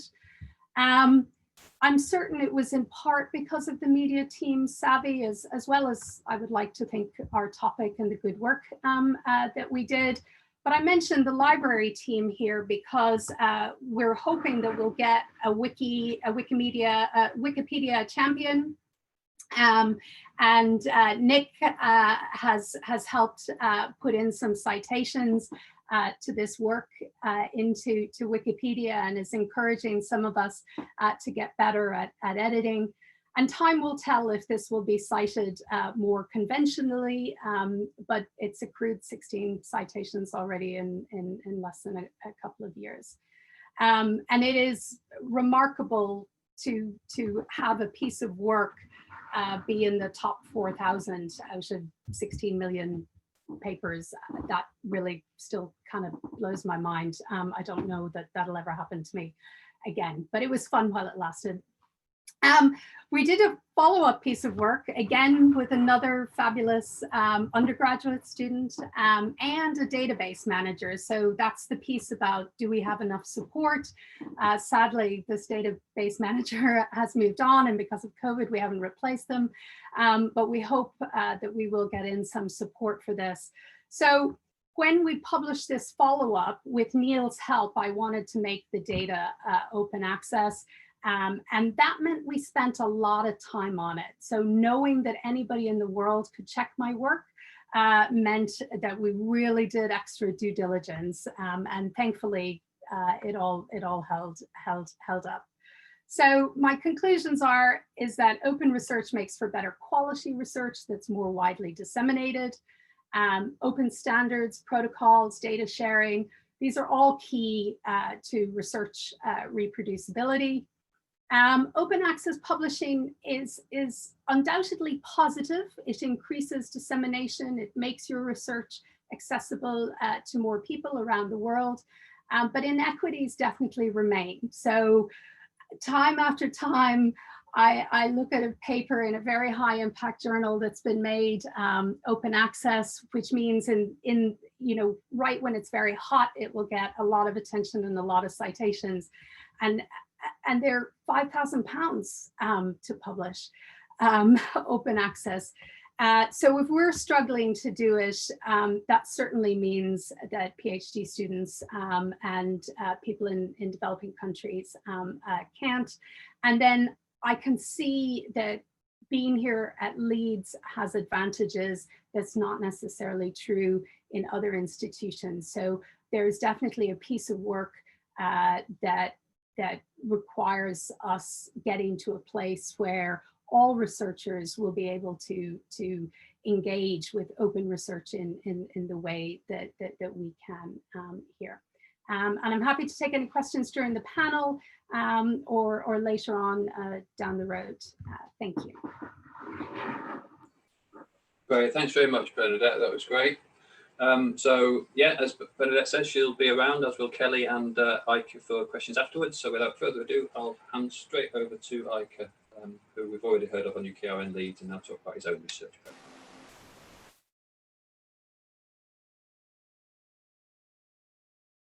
I think you might be muted, Ike. Oh yeah, hello. I hope you can hear me now. Yeah, that's great, thanks. Okay. So let me share my screen with you. Well, here I am again. Well, thank you for having me a second time. Today I will try to be as little redundant as possible. Though I will preface this by saying that some of the points that I'll make in the coming 15 minutes overlap quite nicely, to put it optimistically, with points that Bernadette and Kelly have already mentioned. So the purpose of this talk here for me was to initially give an overview of how open science, which tends to be aligned in the public view and also many academics' minds with the natural sciences predominantly, how it relates to social science research in its quantitative and even more qualitative forms, because that I think is a link that often is yet hard to make for people who think about open science, who seem to push it into a category belonging to the natural sciences. So, but because I'm not only a political scientist, but wanted to make this talk a little bit more broad, I decided not only to talk about opening political science, but actually I took the liberty of broadening the title a bit from opening political science to opening social science research, because what I will say now, I think, applies equally to all other social sciences in addition to political science. So, first of all, and that's perhaps the biggest contribution I can give to any social scientist who's in the virtual room at the very beginning, here's a list of initiatives that are in the world and events that happened predominantly focused, with exception of reproducibility perhaps, predominantly focused on transparency and openness issues in the social sciences. So the one you see up there is BITS, which is short for Berkeley Initiative for Transparency in the Social Sciences. which is hosted at UC Berkeley, which I encourage any social scientists in the audience to check out. Project TIER is a teaching-oriented initiative that I'm also affiliated with, which TIER stands for Transparency and Integrity in Empirical Research. Teaching integrity in empirical research. Then there's FORE, which is also a pedagogical higher education initiative, which is short for Framework for Openness and Reproducibility in Research Training. Then there's Social Archive, which is also something I've worked with, where we have a preprint server to enable green open access, as Bernadette just talked about, for social science disciplines specifically. Right, and this is a community-driven initiative, again, sort of community-owned, from community for the community, based on the open science framework that perhaps many of you will be familiar with. And then there were, and that's just to showcase that there's some activity going on in this open social science space. There were several events that have happened that were dedicated to questions of open research in the social sciences recently. And then, of course, there's reproducibility, which, as I mentioned earlier, is a transdisciplinary in nature, as is, again, UKRN, which I, again, invite you to look into more and to hopefully join us on the Leeds campus.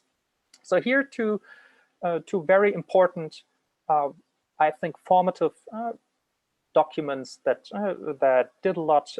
First of all, for highlighting the discussion around transparency and research quality in general, and that's the Manifesto for Reproducible Science, which you see on the top left corner here, which was published amongst others by Marcus Manafo, the co-founder of UKRN. So that's a transdisciplinary statement of why reproducible science and matters of transparency and openness are important. But importantly, there's a similarly important intervention for this that pertains to the social sciences, this specifically, which was published just 2 years ago by Colin Ellman, Diana Kapachevsky, and Arthur Lupia in the annual review of political science, where they write about transparent social inquiry and how what it can be, why we should do it, and how it can be done and fostered, and what we can benefit, what benefits we can reap from such transparent social inquiry. So I encourage you to look at these for more in-depth treatments of matters around openness and research quality. Now, what is open science, open research, or even open scholarship, as you could term it most broadly? Well, it's a complex issue, let's say that, and certainly too complex for me to cover fully within the scope of 15 minutes. This is an overview of different dimensions of open science that was produced by the Foster Plus project, which is a multi-year EU-funded project, which, amongst other things, developed an e-learning platform for open science and open research, which I will get back to on my last slide.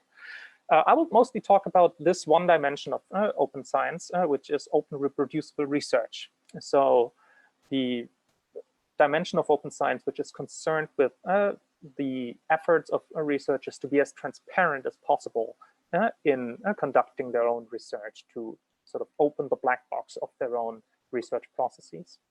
Now, being open in general, if you wondered about what's all this open business about, well, being open, I think, in abstract terms, means refers to an openness towards yourself as a researcher. You need to be open about the decisions you make as you go along, and oftentimes that's not self-evident, for sure. Openness is about openness towards the research community, sort of communicating with them, letting others look into your processes to assess them and to communicate with you about them. And then most broadly, and perhaps most importantly, openness refers to an openness towards society, right? To open our work and the outputs of it towards society, for them to make the most good, right? To have the greatest public value ultimately, rather than being sort of an art pool art where you just do the work you do for the fun of it.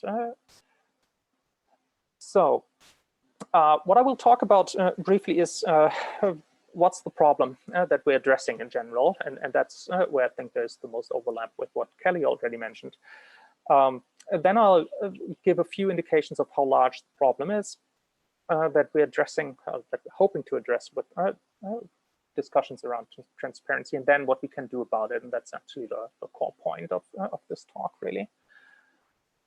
So I'll start with a very basic finding, and that's the finding that for a long time, and quite in a widely accepted fashion, there's been a normative dissonance at the heart of academic work.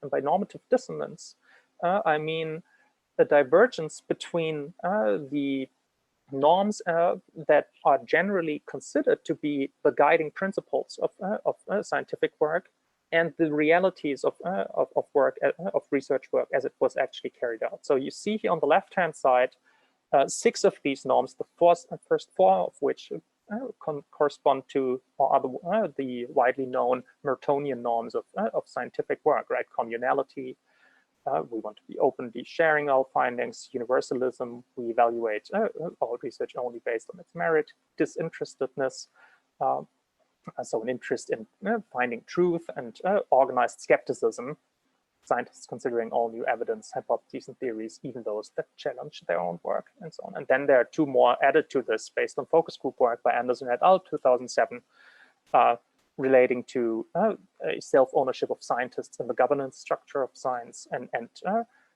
the issue of quality, where one important academic norm, of course, is that most scientists would agree to, hopefully, that scientists should judge each other's contributions based on the quality of the work they produce, not primarily on the basis of the quantity of outputs they produce. You immediately, when I say this, you immediately realize that, well, perhaps there is a dissonance lurking there. Well, in this research by Anderson et al., they actually find that, and this is just a high-level sort of first indication of a problem existing that transparency may be a good way to address. Right here, you see an overview of a survey amongst researchers that they did, and what you can see here essentially is that most researchers they surveyed tended to subscribe to the norms that you saw on the left-hand side there, and weighted them more highly than the counter norms of secrecy, quantity, and so on. But then if you go down the rows, you see that, well, in their own behavior, they already see that the norms are not as prevalent anymore as they are in their own ideal normative visions of their work. And then if they judge, researchers judge others' behavior, other researchers' behavior, they come to the conclusion that, well, most of them are actually acting in ways and doing research in ways that are quite contradictory to the norms that should be guiding our research. So in the end, what Anderson et al. Find, and that's highlighted here, is that there are high levels of normative dissonance at the heart of the scientific system, which they document, which constitute a persistent source of stress in science. So that's 13 years old already, but I would argue that a lot of the discussions we're having around transparency and openness are in the world in order to reduce that normative dissonance. Of course, there are many other ways in which you can sort of approach openness and its aims and goals, but I think this is a helpful one to keep in mind, that normative dissonance, that distinction, the divergence between what it is we think we should do and what it is we think we are doing. Now, can we trust research findings? Just quickly, credible research findings are sometimes defined as such that have survived risky or, let's say, tough tests at proving them wrong. And here's a couple of exemplary criteria you can apply to research in order to assess its credibility. I won't go into these in detail, but this is just to give you an idea of the kinds of criteria we may be thinking about when we think about how transparency discussions can address these sort of shortcomings in these along these areas of assessment. And I think the important takeaway point here is that transparency really plays a big role in assessing in addressing each of these four dimensions of research credibility. You saw this already in Kelly's talk, so I won't talk about it at great length. This is just sort of a reminder of the importance of the problems that can accrue all across the entire research cycle.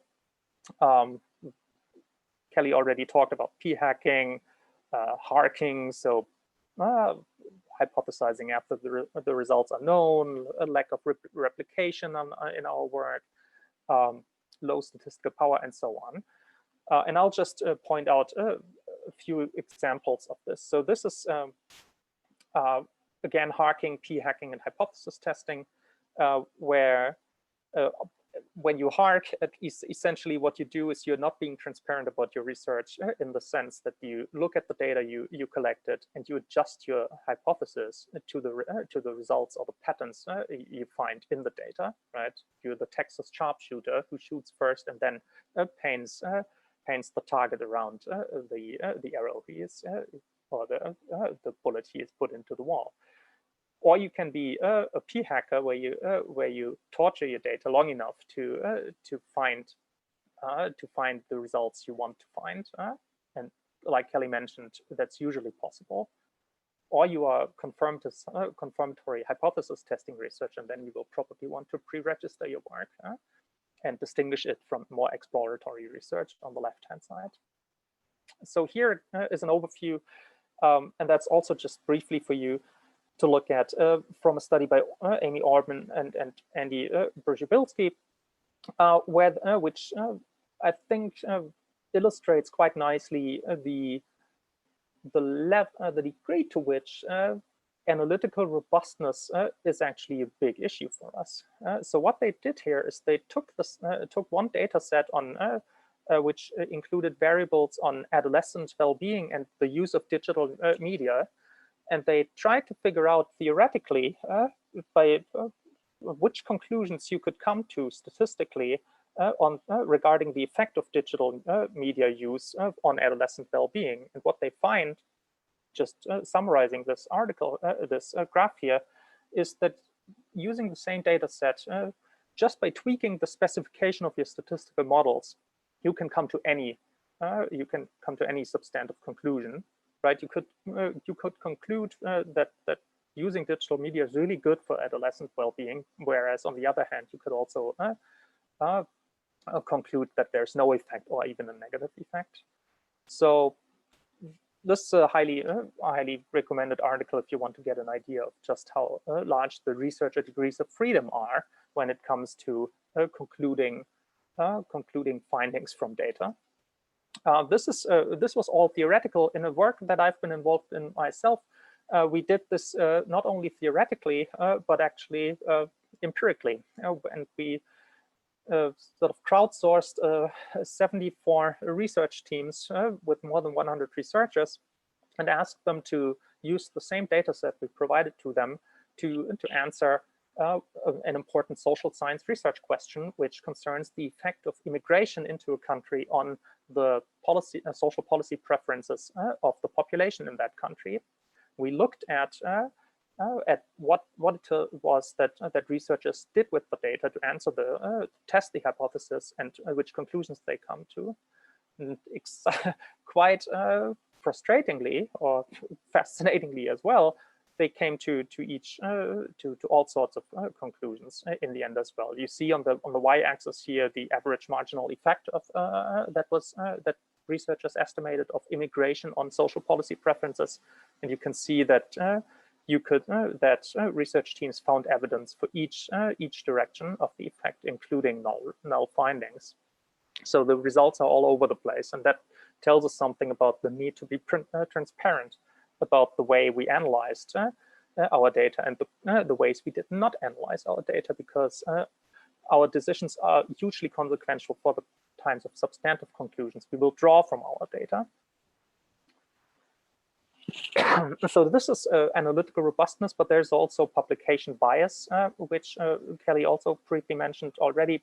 Well, and the big problem regarding lack of transparency here, of course, is that most null results are actually never written up. In a study by Annie Franco et al., which is about social science experiments, she found that out of a pool of pre-registered studies as part of a pool of studies where they had the luxury of looking at the full universe of studies that were planned to be conducted on a given data set, they find that if you go from left to right, the probability of having a study that was done actually be published goes down when it comes up with null results. So strong results are heavily correlated with the probability of a study actually seeing the light of day.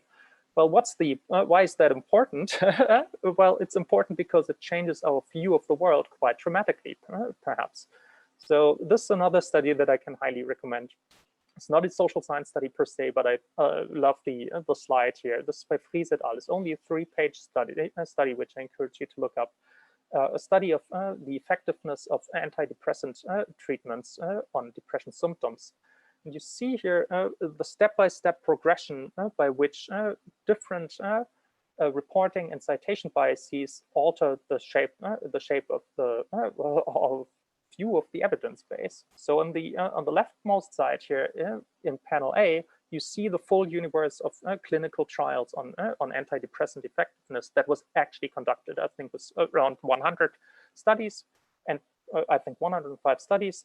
53 studies had positive results on the effectiveness, 52 had non-positive or negative results. So we have a 50-50 evidence base regarding the effectiveness of antidepressants.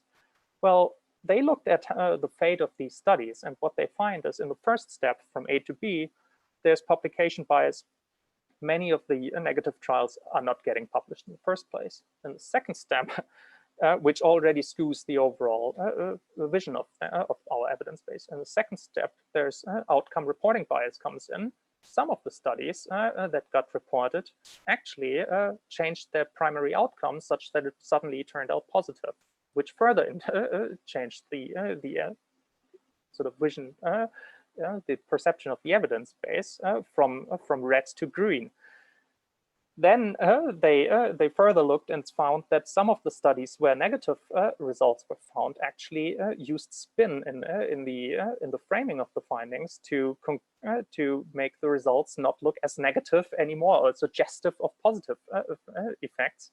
And then in the end, if you jump from D to E, the size of the dots is a marker of the volume of citations the studies received. And there you see that off the left negative trials that were reported in the literature, well, most of them or all of them received much lower citation rates than positive findings.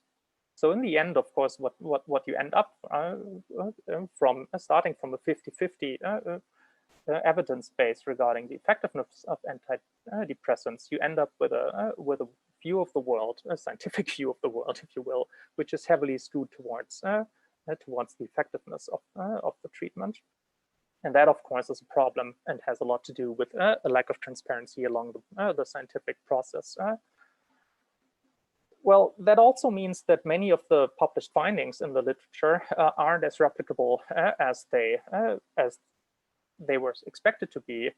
Here's a figure that I briefly want to show only because it also expands our vision from psychology and natural sciences away to the social sciences, where we see that whereas replicability was a real issue and a large credibility crisis occurred in psychology around 10 years ago, there's also, although to a lesser degree, a similar problem in the social sciences, where 1/3 of all studies conducted do not replicate. This is experimental studies if they're done again with higher statistical power.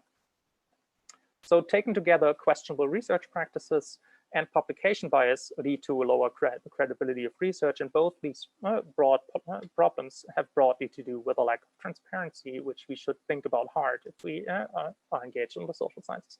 This is, again, already covered by Kelly, but just goes to reinforce her point, to underscore her point that a lot of a big answer to the questions that these problems raised lies in pre-registering and even pre-registered reports as a publication format.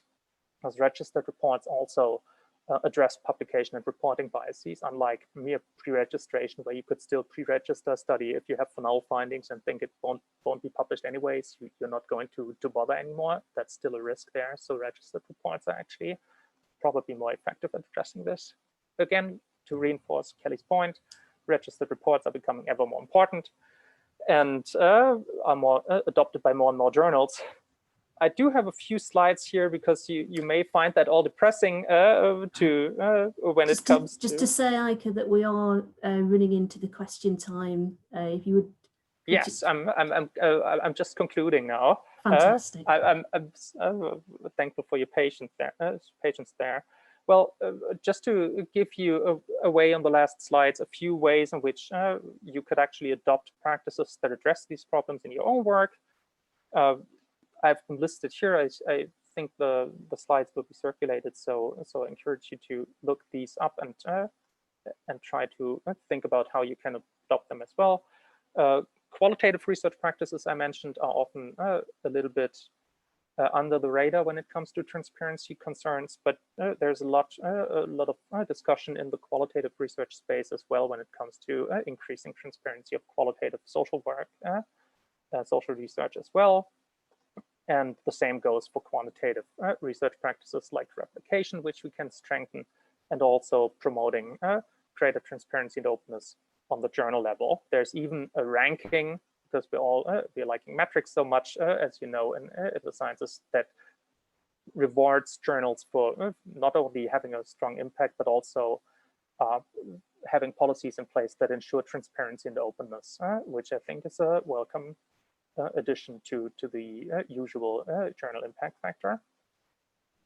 This is one journal that I'm affiliated with, where we have to work to become better in that ranking for sure. So to end, here are a few learning resources that I can encourage any researcher in the audience to check out.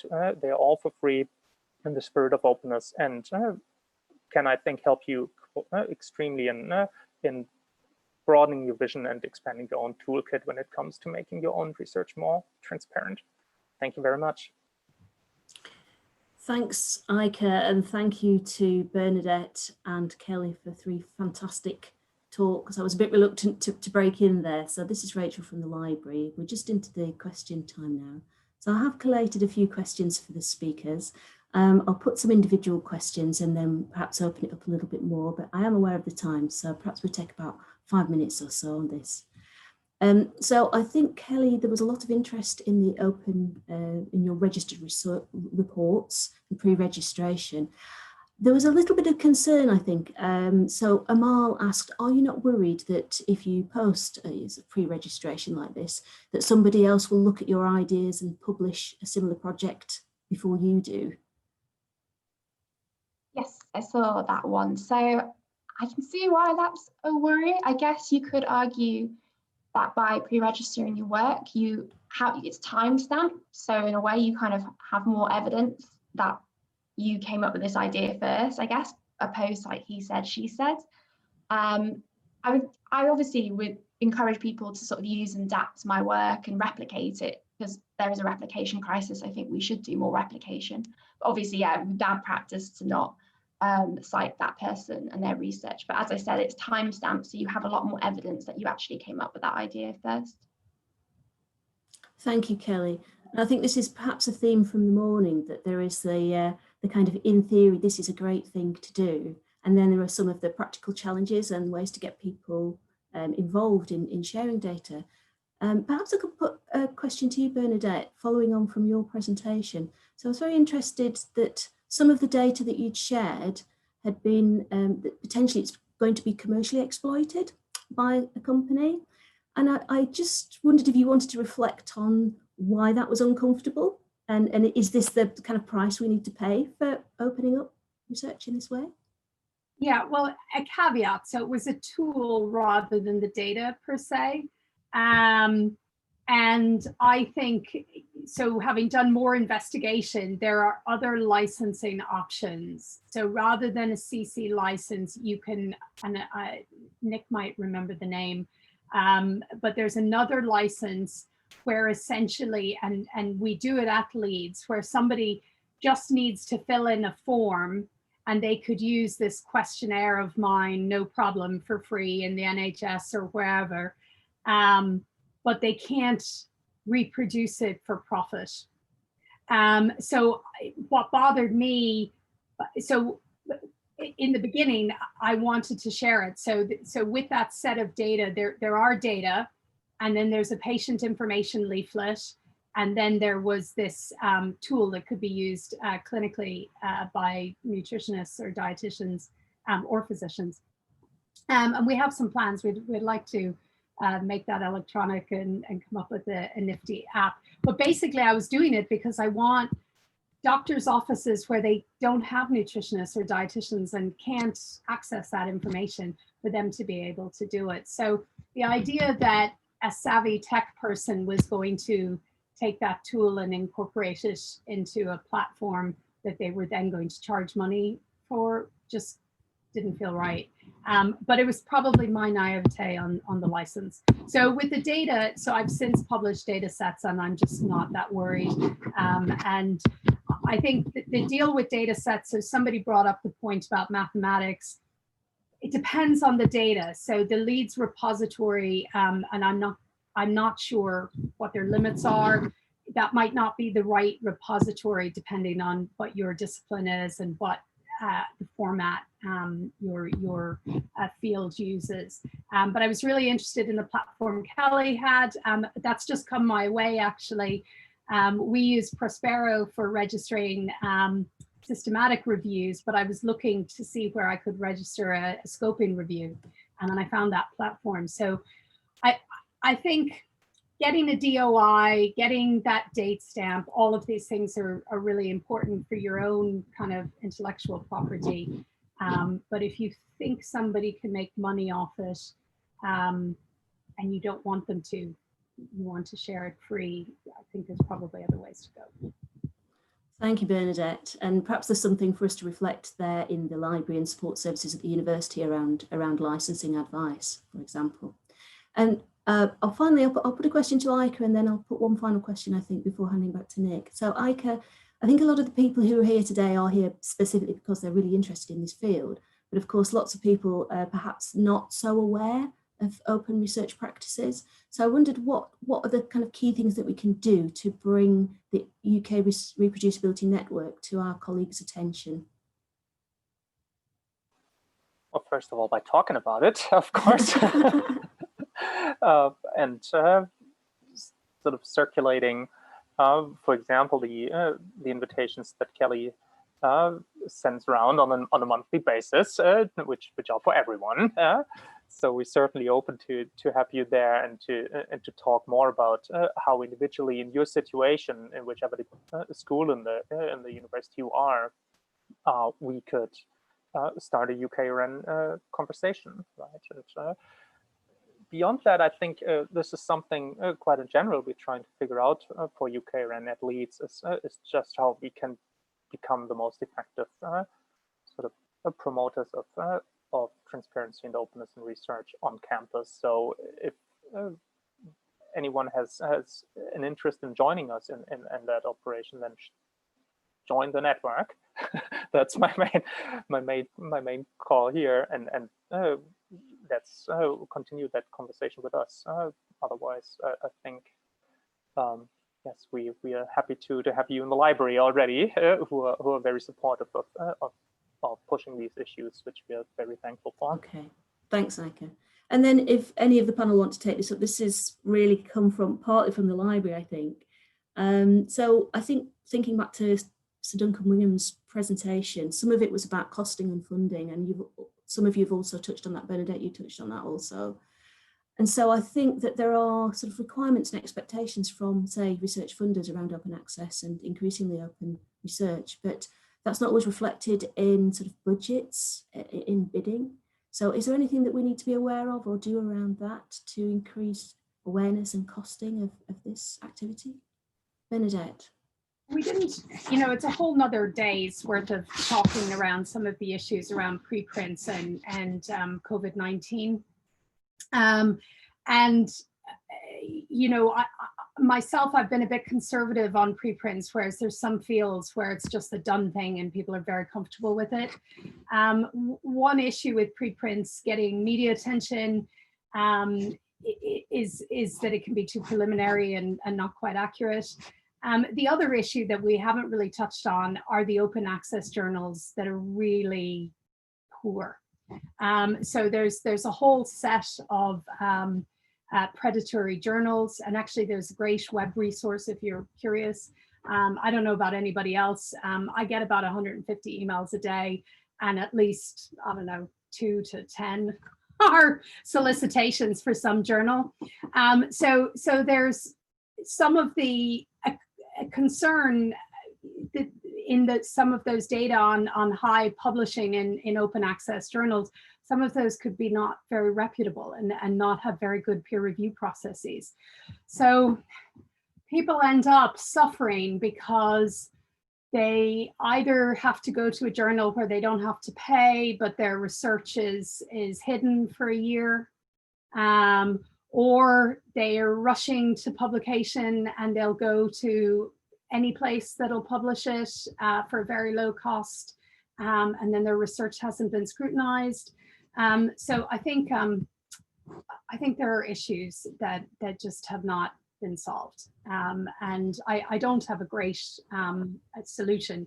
One of the many factors on how we've been hit with our economy is that the American prices, so the you know, a journal that cost $3,000 to publish in, there was a time when that was £2,000. Now that's £3,500. So the cost of publishing is subject to how much your currency is worth. And of course, I mean, that's affecting us here in the UK now, but it affects other countries with very low valued currencies much more. So in effect, one person's $5,000 is somebody else's 20,000. And there is no good answer. Yeah, thank you for that, Bernadette, and thank you all three of you for a really great discussion. In fact, I think what this reveals is we should have probably maybe built in a lot more time for questions and discussions, because I think we could have gone on all day, and there are multiple topics here. So this is suggesting maybe there's definitely scope for a series of events like this to pick up a lot of these issues that have come up. So I'm aware that the clock is very much against us. And with that, Nick, are you ready to do the concluding remarks? Thanks, Nick. You there? Yeah, sorry, I can't multitask.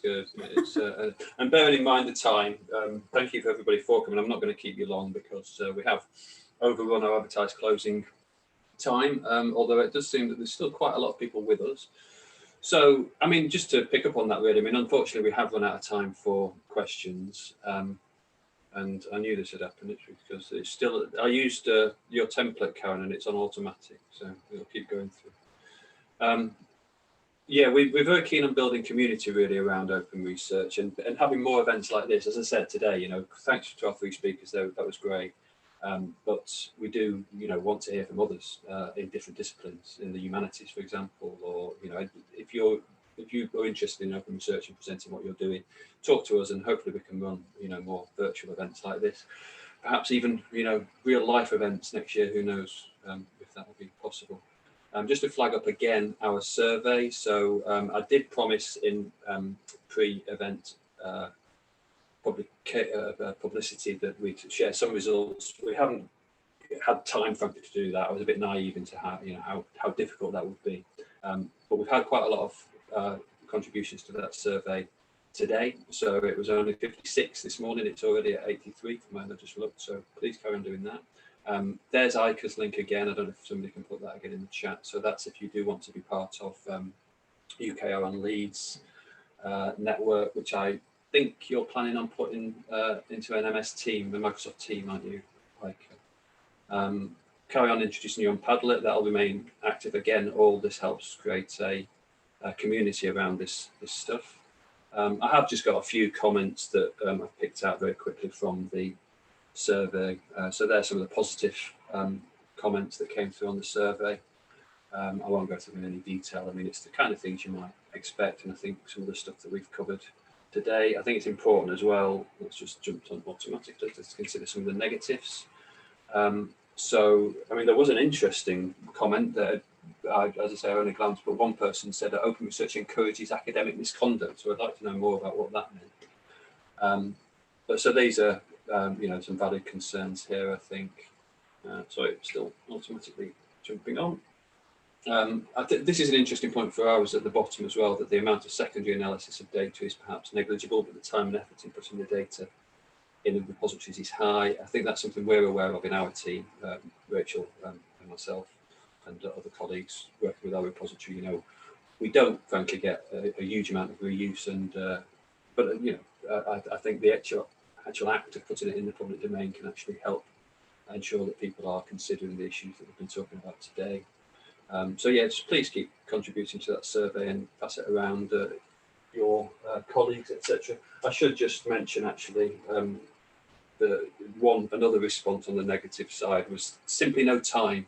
We are asked to do more and more and more and more and more and more and more and more and more on open access, public engagement, online teaching, mental support to our students, circus acts, giving back to the community, all of which means that the actual research suffers. So, you know, I'm conscious that we're asking you to do yet another survey, and obviously everybody is very busy, and we recognise your commitment to your research, and you know, very grateful for the time you can spend contributing to this. More generally, again, really just to reiterate the engagement angle. You know, we need to, as I said earlier on, we're just one stakeholder in a large research-intensive university. You know, we need to engage with different faculties and research offices. We need to, the doctoral college and research computing. We've been speaking to colleagues in research computing. I think some of them might be here today as well, or been here earlier. Really interested in unpicking what open research means in different disciplines. Hopefully start developing some disciplinary case studies. So we've already been speaking to Bernadette and her team on food science about potentially actually, you know, really digging down into what practicing open research means in a particular discipline, you know, what the barriers are and what the sort of pinch points are. There's also been discussion about perhaps a formal university position statement on open research. So that's something, you know, hopefully we'll discuss with senior colleagues in RIS and in the library, and maybe we can take that forward. That's something some universities have started to publish. And again, I don't know, very finally, if Ike wants, I know we're out of time, but say anything more about becoming potentially an institutional member of UKRI. I think you mentioned it earlier. But essentially what we're really talking about is trying to develop an integrated strategy for embedding values, principles and practices of open science, open research and open scholarship. I mean, again, even the terminology is difficult, you know, at different disciplines, covering different aspects, more firmly within the structures and culture of the University of Leeds. So thanks to everybody. I don't know if Claire wants to say anything finally, but thanks for coming. And the recording of this event will be made available, and we do hope to run similar events in the future. So yeah, please join the UKRI community, and we'll take it from there. Thank you.